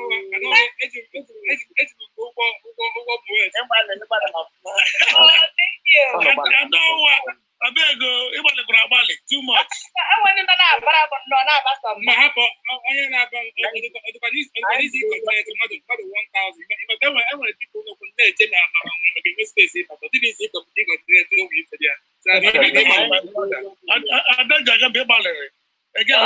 Secretary General, I'm signing off. Oh, everybody. Thank you. Okay, my brother. Because they won't call him the number. Bye bye now. Okay, thank you. Mazi, it's okay. You didn't respond to my text here. So, It's okay. It's okay, did not respond. I sent him a private text. But everybody, thank you. Okay, I don't get my card in here. Bye bye. Okay.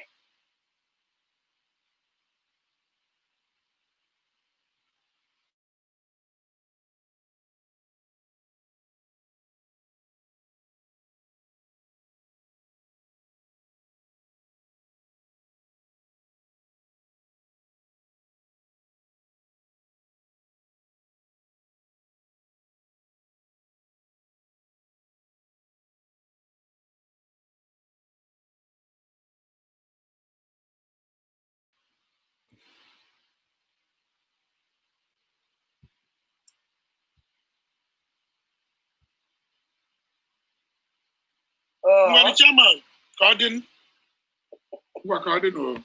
Okay, bye bye.